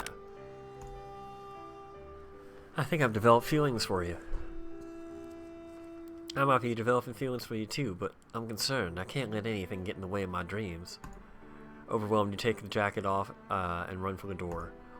But the thought of leaving Colonel in the midst of such an emotional breakthrough gives you pause. You stop yourself. Colonel? Yes, Robin. I honestly think this may be the beginning of something wonderful. I think you're right. We should take things slow. I mean, I'm just trying to get that Kentucky Fried Cock, but alright. You talk late into the night and drift off into a slumber. Dream sequence.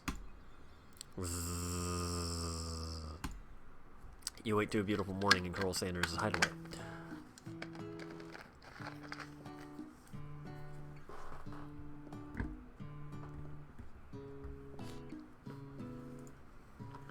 Did you make the right decision on how to respond to Colonel Sanders? Only time will truly tell. Today is a day that can change the rest of your life. You think about the new secret ingredient you just learned about. In some jurisdictions, it isn't even legal, but if the recipe is a secret, how will they know? Your thoughts are interrupted when Colonel Sanders emerges into the room. He's holding a gorgeously plated breakfast, and your mouth waters at the sight of it. I wonder what KFC breakfast would be like. Taco Bell does breakfast. Probably just be like Chick-fil-A style shit. Chicken biscuit sandwiches and stuff like that. Fuck, KFC should do some breakfast. Here's a simple breakfast that I just whipped up. It's meticulous. Fuck it, why not? Taste Colonel Sanders' food and it takes you on a journey. When you return, he's waiting for you to ask you an important question. So would you say that we're the perfect match? How presumptuous. My cuisine and your taste buds, that is. Such confidence, such grace. Could he be the world's greatest gift to cookery? Take him down a peg. Or should we flatter him? You know, I think we might make a great team. A single tear begins to pool in the corner of his eye as he gazes out the window. With the right business partner, I know I can't fail. Business partner? Could be talking to you? It's all happening so quickly. Overcome with emotion, confused by your feelings, you're on the verge of tears, unable to speak. The only answer you can find is to run out the door and get home. There's still one more day of school after all. The University of Cooking School Academy for Learning waits for no one.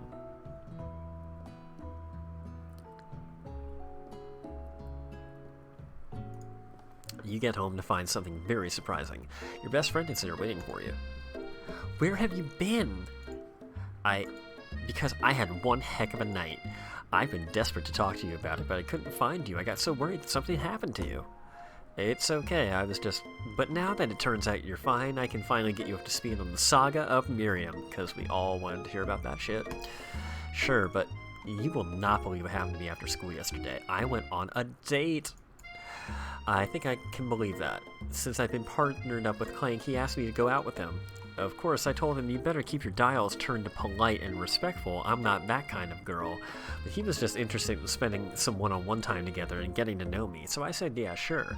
I can get to know the little metallic guy. Long story short, he took me skydiving with his friends, but things quickly spiraled out of control. Did she just say skydiving as if that's a typical first date to go on with a talking pressure cooker? And now I'm not really sure where we stand.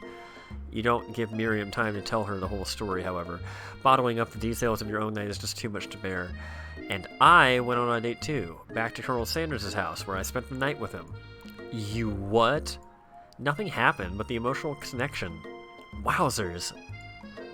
Miriam offers to support you no matter what you do. Together with your bestie, you feel like you can do anything. When you arrive at school, you encounter your rivals in the quad. You can tell from a distance that they're picking on Pop, though he himself might not quite grasp that fact. Because, you know, he's Pop. What's a swirly... it sounds delicious. Oh, it's great. I'll order you up one right away.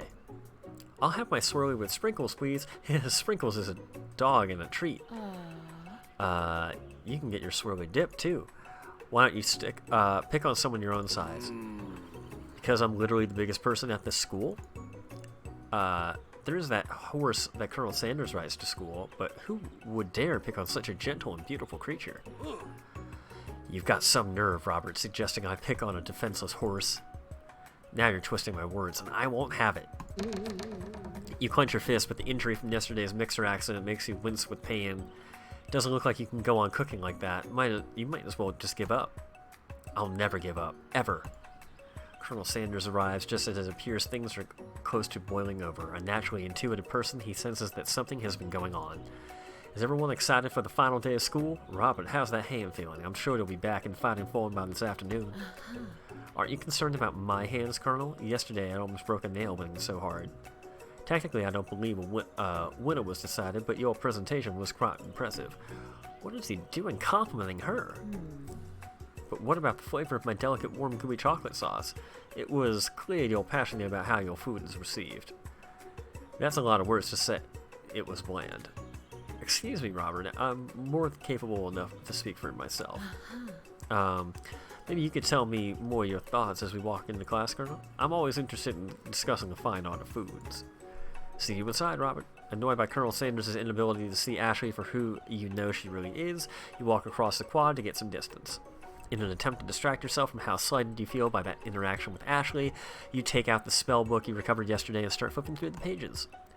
Whoa, that's the book? It looks like bad news. It's just something I found lying around. It would appear to be some sort of grimoire, but I don't really believe in that magic stuff.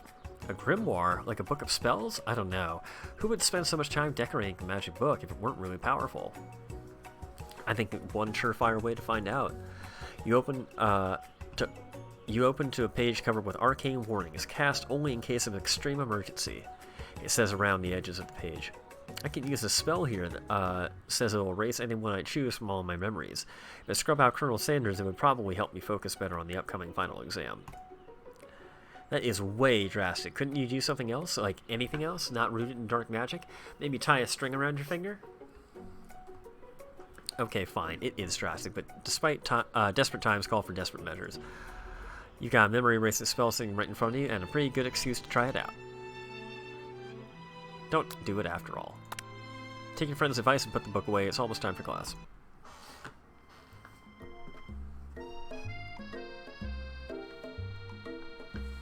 Sprinkles is already in the room waiting for the students to arrive. He clears his voice to make a quick announcement.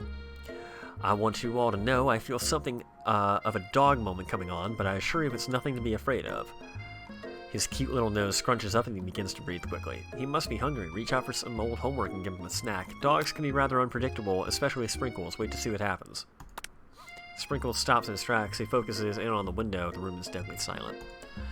When you follow his gaze, you see a tiny orange squirrel perched on the cherry tree outside. Sprinkles turns feral and runs to the window of the classroom. He begins barking uncontrollably at the squirrel outside. Terrence! I told you never to come back here, Terrence! I will destroy you, Terrence! Sprinkles is barking ferociously, drool flying off his face. The squirrel looks over, but he doesn't say anything back. You wonder, is that even a talking squirrel? Who named him Terrence? You better not show your chubby cheeks around here ever again. After Sprinkles is satisfied that his presence has been felt not only by Terrence but by any other squirrel in hearing distance, he returns to his professional tone. I apologize for the outburst. This actually brings up an important point. Thank you, Robert, for reminding me to dole out this indispensable bit of wisdom. You see, but before he can go on any further, Miriam's love drama spills over into the class.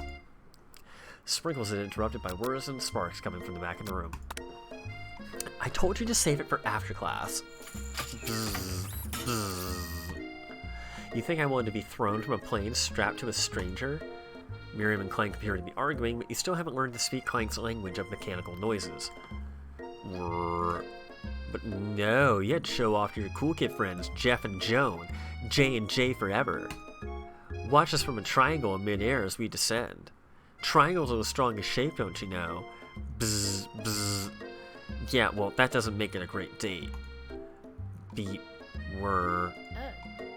Take Jeff and Joan with you. You can all hold hands as you pedal down the mountain, or off a cliff for all I care. Sad beep. Clank begins to shudder. Steam pours out of the gaps in his panels, and then a loud ding stops him in his tracks. Beep. Bzz. Holy shit. Did Clank die? No amount of seasoning is going to make me want to eat that, Clank. Clank burps out a completely deep-fried sneaker. Considering that he himself has wheels, not feet, it's not entirely clear where it came from. In terms of deep-fried footwear, I guess it looks okay. Clank slowly rolls out of the room to be alone with his shoe. Everyone tries to pretend like they didn't see that entire thing go down. Nothing like a loud public breakup to cast a pall over the final day of school. Well, that was unfortunate, but we mustn't be distracted from what lies ahead. The final competition, showdown, challenge, exam, trademark. I'm still working on the title, but I think you get it. Test time approaches. See you all in the arena. But before you can think about your upcoming competition, there's a very beautiful soul nearby in need of a pep talk. Hey, Miriam, are you okay? Okay. I'm so mad I could smash a tiny mug, spilling several droplets of hot cocoa all over the floor. How could he embarrass me in class like that in front of everyone? Her tiny cocoa is a delicious treasure, so you know this breakup is no joke, even if the source of her frustration is such a silly boy. I know that you know this, but I'm gonna say it out loud. You don't need anyone. Me and you, we're gonna cruise through this final test and hit the carpool lane to Success City. Miriam brightens up, imagining the wind rushing through her short bangs, but she hesitates to embrace the feeling all the way. You're not going to saddle up on Colonel Sanders' stallion and ride off into the sunset without me.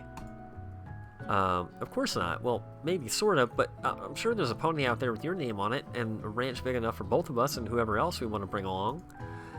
If it's not Pop or Clank or anyone else you meet today, tomorrow, this whole year, so what? You're a special person who shouldn't settle for the first someone to show a little interest anyhow. Miriam gives you a big hug and wipes the tears from her cheeks.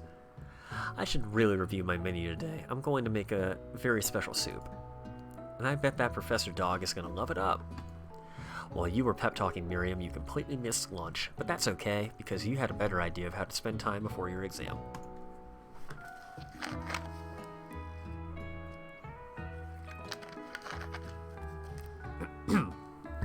You've decided to head to the arena early to practice a dish.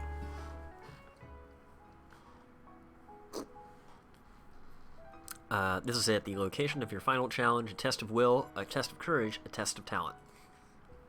And a chance to beat the pants off of Van Van, the supposed Man-Man, and his eviler counterpart, Ashley.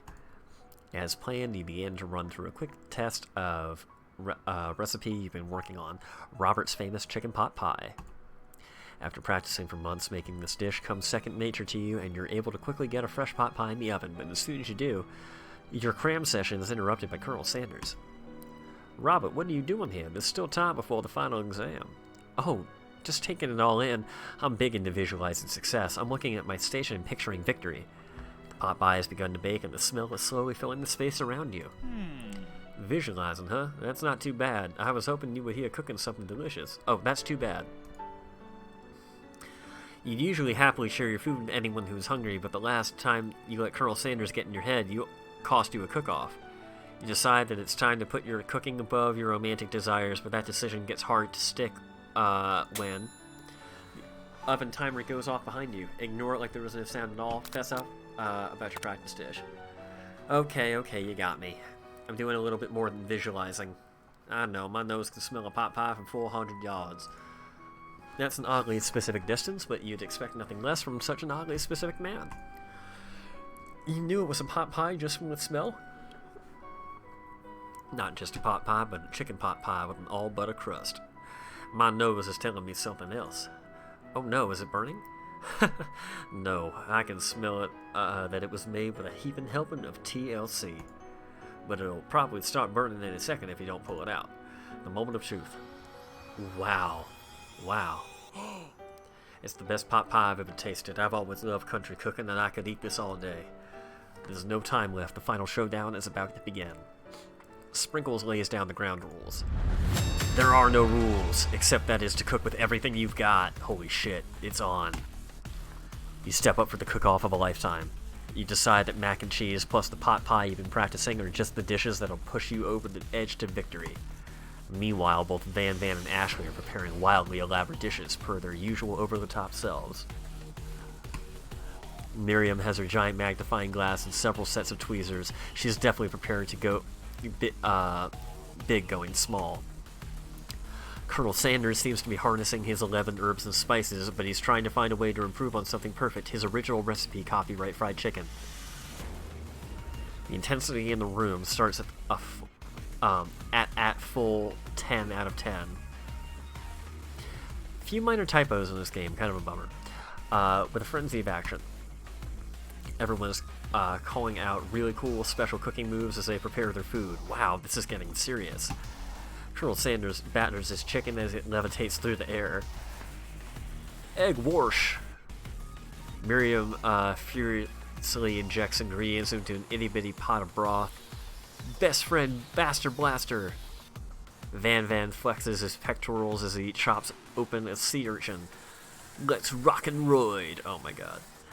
Ashley scoops her pastries off the tray with lightning speed. Shallow personality spatula. Even Clank gets in on it. 5-dial pressure point chicken cooking technique. Wait, he can fucking talk? It's a singularity, as was foretold. We mustn't let it happen or the appliance uprising will overtake us all. Van quickly unplugs Clank and rolls him out the back door of the arena. As you quickly prepare your dish, you notice Ashley has her spellbook out. Is she going to use some dark magic to turn the tide? You've got a book of your own, and you're desperate not to see her win another battle. Should you take this opportunity to fight magic with magic, even if it's almost certainly evil magic? Do it at the hard way, just like the Colonel would. Who needs magic when you've got passion? Fucking yeah, that's right. Passion is our magic. I'm going to do it the hard way. Colonel Sanders sees that you've chosen to win on your own terms, and he gives you a subtle wink from across the room. I believe in you, Robert. Miriam notices too. I've always believed in you, Robert, since we were little kids, because I'm your best friend forever. Just shut the fuck up, Miriam. You turn to notice that Miriam is at your station cheering for you. Miriam, what about your dish? If you're here cheering, who's cooking? Tiny food, short cook time. I'm actually already done, so I thought I'd help you. Oh, that's sweet, but... Miriam tosses a handful of spices directly into your boiling noodles. Yo, Nick, what's up, dude? Good to see you, man. Thanks for dropping by. Getting close to the end here, but I'm glad you could tune in for a bit of this. I assume we're getting close to the end. We're on the last day of school. Miriam tosses a handful of spices directly into your boiling noodles. It's a secret ingredient. However, she doesn't know that you lied and the ingredient was made up, and where in the world did she get Eye of Newt from? Oh shit. We should have been honest. Fuck. Yo, AB, how's it going, dude? Hope you're doing well as well. I know we were talking earlier. I'm high. Welcome, both of you. The boiling pot explodes, sending Miriam flying backwards. The watery noodles begin to swirl in the air, bubbling up into a dark cloud that thickens and congeals before your very eyes. It is I, Steve, the spork monster. Steve? Wait, what happened to Borko? You're not here to battle me, are you? We sport monsters are many. I think Borko had the day off, but you have Conjured Steve, and I hate to battle, so I'd say you're doing pretty alright. Oh hey, you're in the middle of a cooking competition? I love this stuff. It's better than TV. You crazy kids and your culinary skills really impress me. Mind if I hang out? I'm sorry, Steve, but I'm kind of in the middle of something. Do you mind? Steve the Sport Monster notices that you've got the Grimoire stashed beneath your cooking station. I see what you're up to. Crisscross some magical items and accidentally summon me, huh? Ha, you guessed it, sorta. If you're here, would you mind tossing some fresh noodles into a pot of salted water? I'd love to. I've always wanted to be a top chef, actually. You know, when I was just a little sport pup back in the old country. You can feel Spork Monster winding up to tell a very long and involved story. You don't know exactly where they came from, but it seems like it was probably lonely there. Actually, you know what? Maybe you should just watch from the stands. I really need to focus on this competition. I understand. It's kind of like that time in monster school that I had fallen asleep during scare tactics class, and when I woke up, you toss a serious stare at Steve, and he takes the hint. Never mind, I'll tell you later. Good luck. Having suffered this huge setback, you don't know how you could ever win. You summon extra power from deep down within yourself, give up and drop out of culinary school. I can do this. I have what it takes. I came here to win. Oh, dude, you gotta go back when I post go back and watch the rest of the video earlier to see earlier parts. This shit is insane. You should also totally play it yourself. It's completely free on Steam. It's called I Love You, Colonel Sanders, a finger-looking good dating sim. Fucking insane. I can do this. I have what it takes. I came here to win. Your hair turns mac and cheese mac and cheese orange as culinary energy flows through your body. My heart is pure. My hands are steady. My taste buds have been preparing their entire lives for it.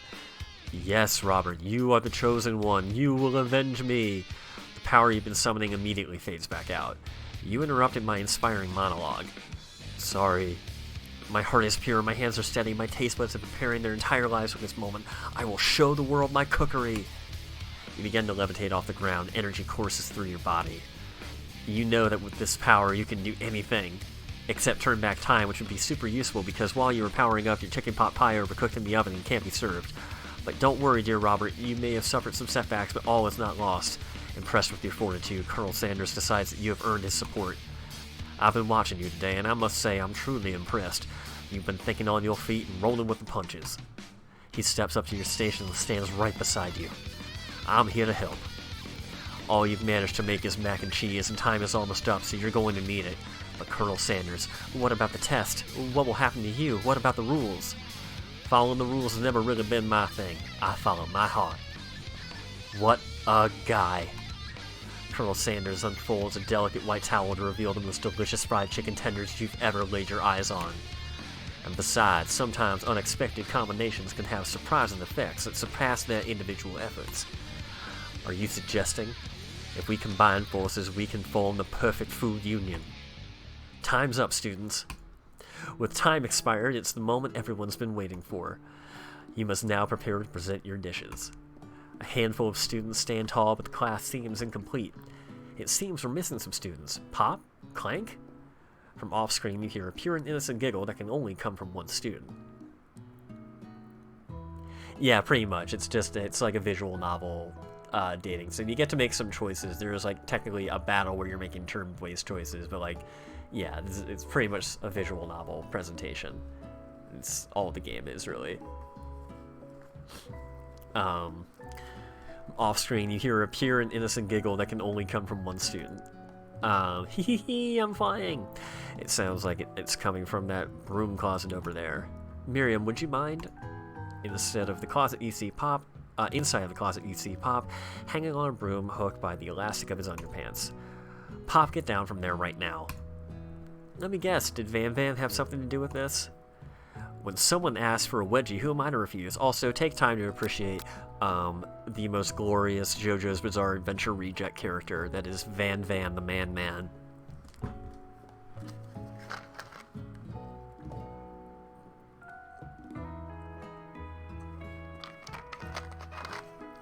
Just take time to appreciate this whole image right here, and the fact that this is an official, like, paid for and approved by KFC video game.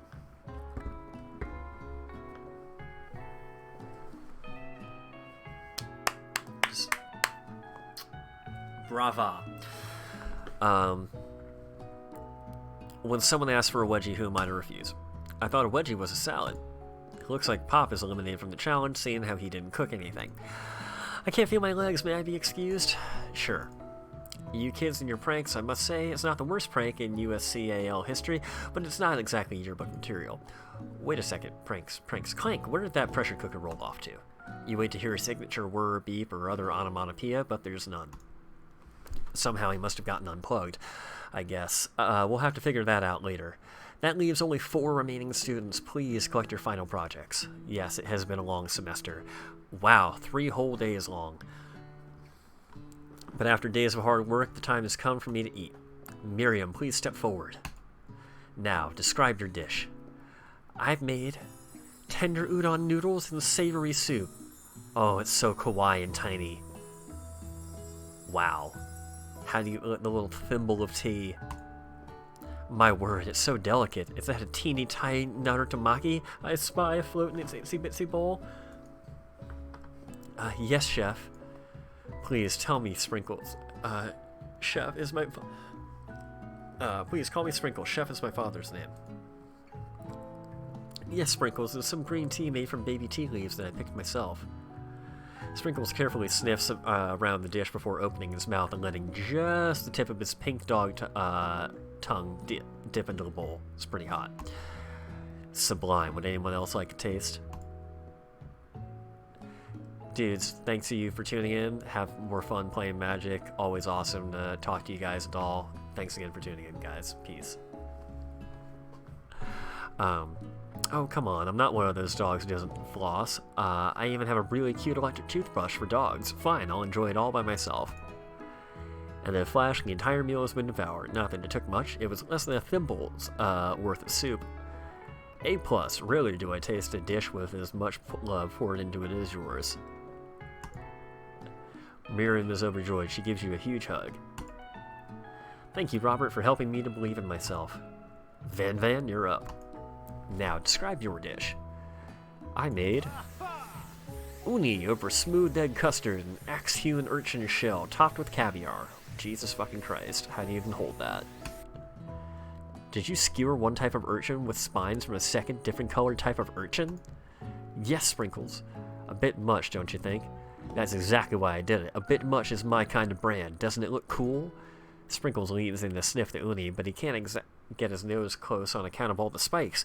He begins to paw at it erratically, causing the custard to slosh around. Woof woof. Please be gentle with my cuisine. Grrr. Finally, Sprinkles goes all in, tongue first, but he can't get past the needles. He reels back as his tongue is poked and prodded. Youch, my tongue. The professor appears to be having an allergic reaction to the sting. I can't eat this. It keeps poking my tongue. Disqualified. A stunning turn of events. Who would have thought that serving food in a bowl made of needles could make it difficult to eat? Dejected, Van does not go gentle into the night. Disqualified for glamour? Don't discount simplicity. This isn't the last you've heard of me. Before forcing us to endure his swollen tongue for another moment, Sprinkles graciously laps up a bowl of milk.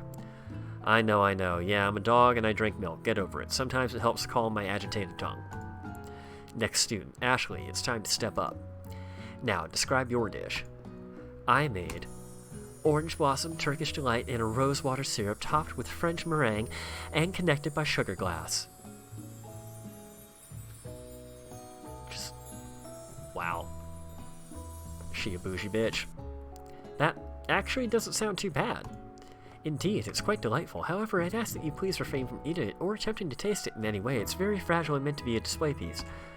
Don't eat the food? At a cooking school? Got toast in your ears or something, Robert? I told you, it's a display piece. Ashley, I must say, it is beautiful. However, this is a cooking competition at a cooking school.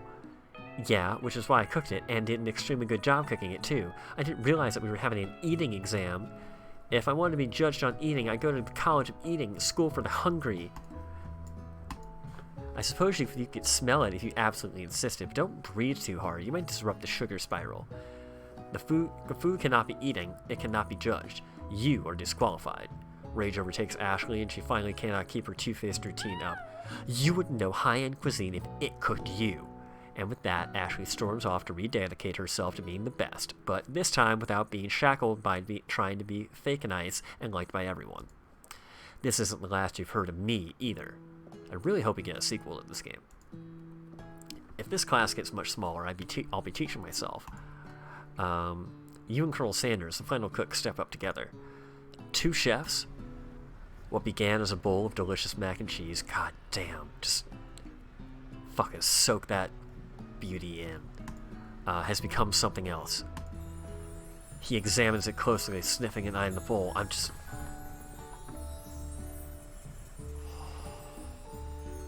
You guys.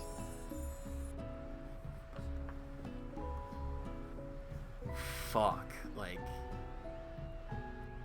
Dude.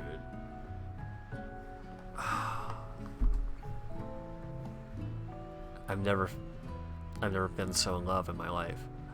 I don't know, I don't have a good feeling about this. From somewhere in the room, a literal drum roll plays. Just when I thought I've seen everything in this kitchen, you give me this thing, and completely blow me away. In my 49 dog years of life, I've never tasted anything so delicious and perfectly balanced. It's so delicious, in fact, that everyone passes the class. You pass, you pass, and you pass, and you get a pass. Everyone gathers around, partakes of mac and cheese bowl. They all seem to transcend this reality into another dimension. You win. Together, you and Colonel Sanders have made a new menu item. The new menu item is so impressive that even Van and Ashley are drawn back by its magnetic fragrance. When they gaze upon your mac and cheese bowl, they admit that you are indeed an excellent chef. Sprinkles declares that you have passed. Everyone has passed. There were supposed to be more battles, but come on, how could they be better than this one? Now that the school year is complete and everyone has graduated, the students return for one last assignment to get their groove on. The cafeteria has been completely redecorated in order to serve as the site of the school's graduation dance. Compared to the massive high-tech cooking arena, the humble decor seems downright cute and cozy. DJ Dog is in the house. Ow, ow, ow. You know that Sprinkles was a master chef, but also a world-renowned turntablist?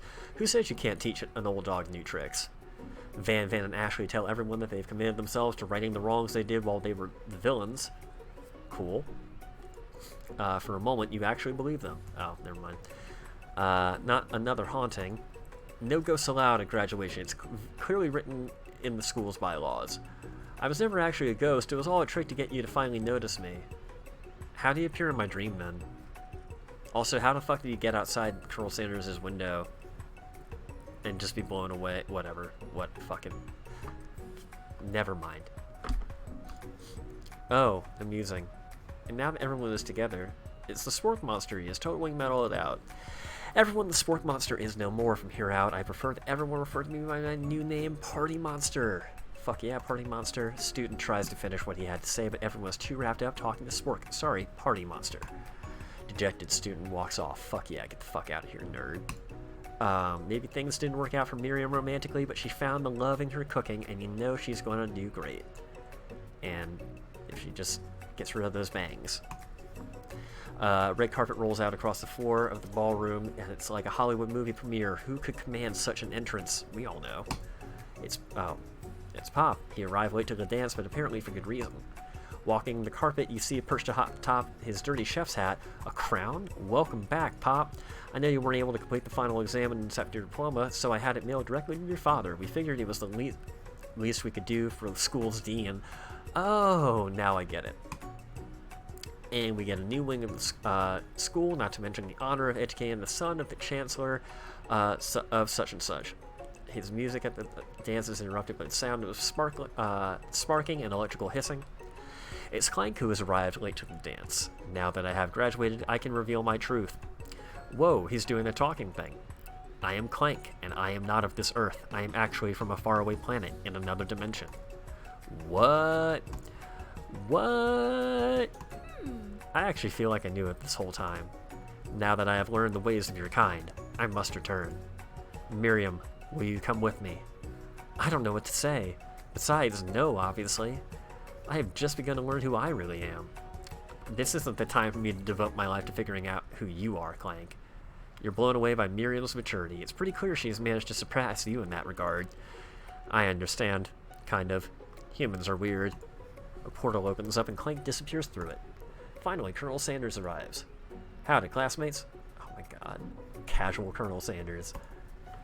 Just like the first day you met him, he has come prepared to feed the entire class. However, it's not enough to just give them a bucket of chicken. This time, it's a full meal. I didn't get to be the most famous chicken man in the history of chicken and man by not reminding people to go out and buy my chicken. The end? No, it's not the end. As everyone feasts on their delicious chicken dinner, Colonel Sanders finds you sitting at the edge of the dance floor. Robert, what do you do sitting all alone? Oh, you know, just waiting for the right person to ask me to dance. I wonder, might you tell me what are the qualities that you would expect to find in such a lucky person? Off the top of my head, I don't know. Spicy musk, a tidy goatee, and a degree from the University of Cooking School, Academy for Learning, just to name a few. It truly is my lucky day. Would you dance with me? Yes, I would love to. As you glide across the dance floor, hand in hand with Colonel Sanders, the future stretches out in front of you. And once my 100th franchise is up and running, I'll be ready to take a day off, and I'll be so glad to spend it together with you, Robert. How sweet! We'll work together and play together. Colonel Sanders stops dead in his tracks. Work together? Well, I think this is something I'll just need to do by myself. But who will help you run your restaurants? I don't believe I need help. Besides, based on your time at school here, do you really think running restaurants is the best path forward? Could it be you found your love connection, but failed to earn Colonel Sanders' respect as a chef? Can you live with only half of him? Will you be able to endure sharing him with his other half? The life of an entrepreneur? I suppose I could enroll at pastry school. Oh my dear Robert, I'm sure you will find your place eventually, and along the way you'll have me by your side. The end. Shit, are there other endings where I could have truly earned his respect as a chef? Now I need to... Such high replayability in this game.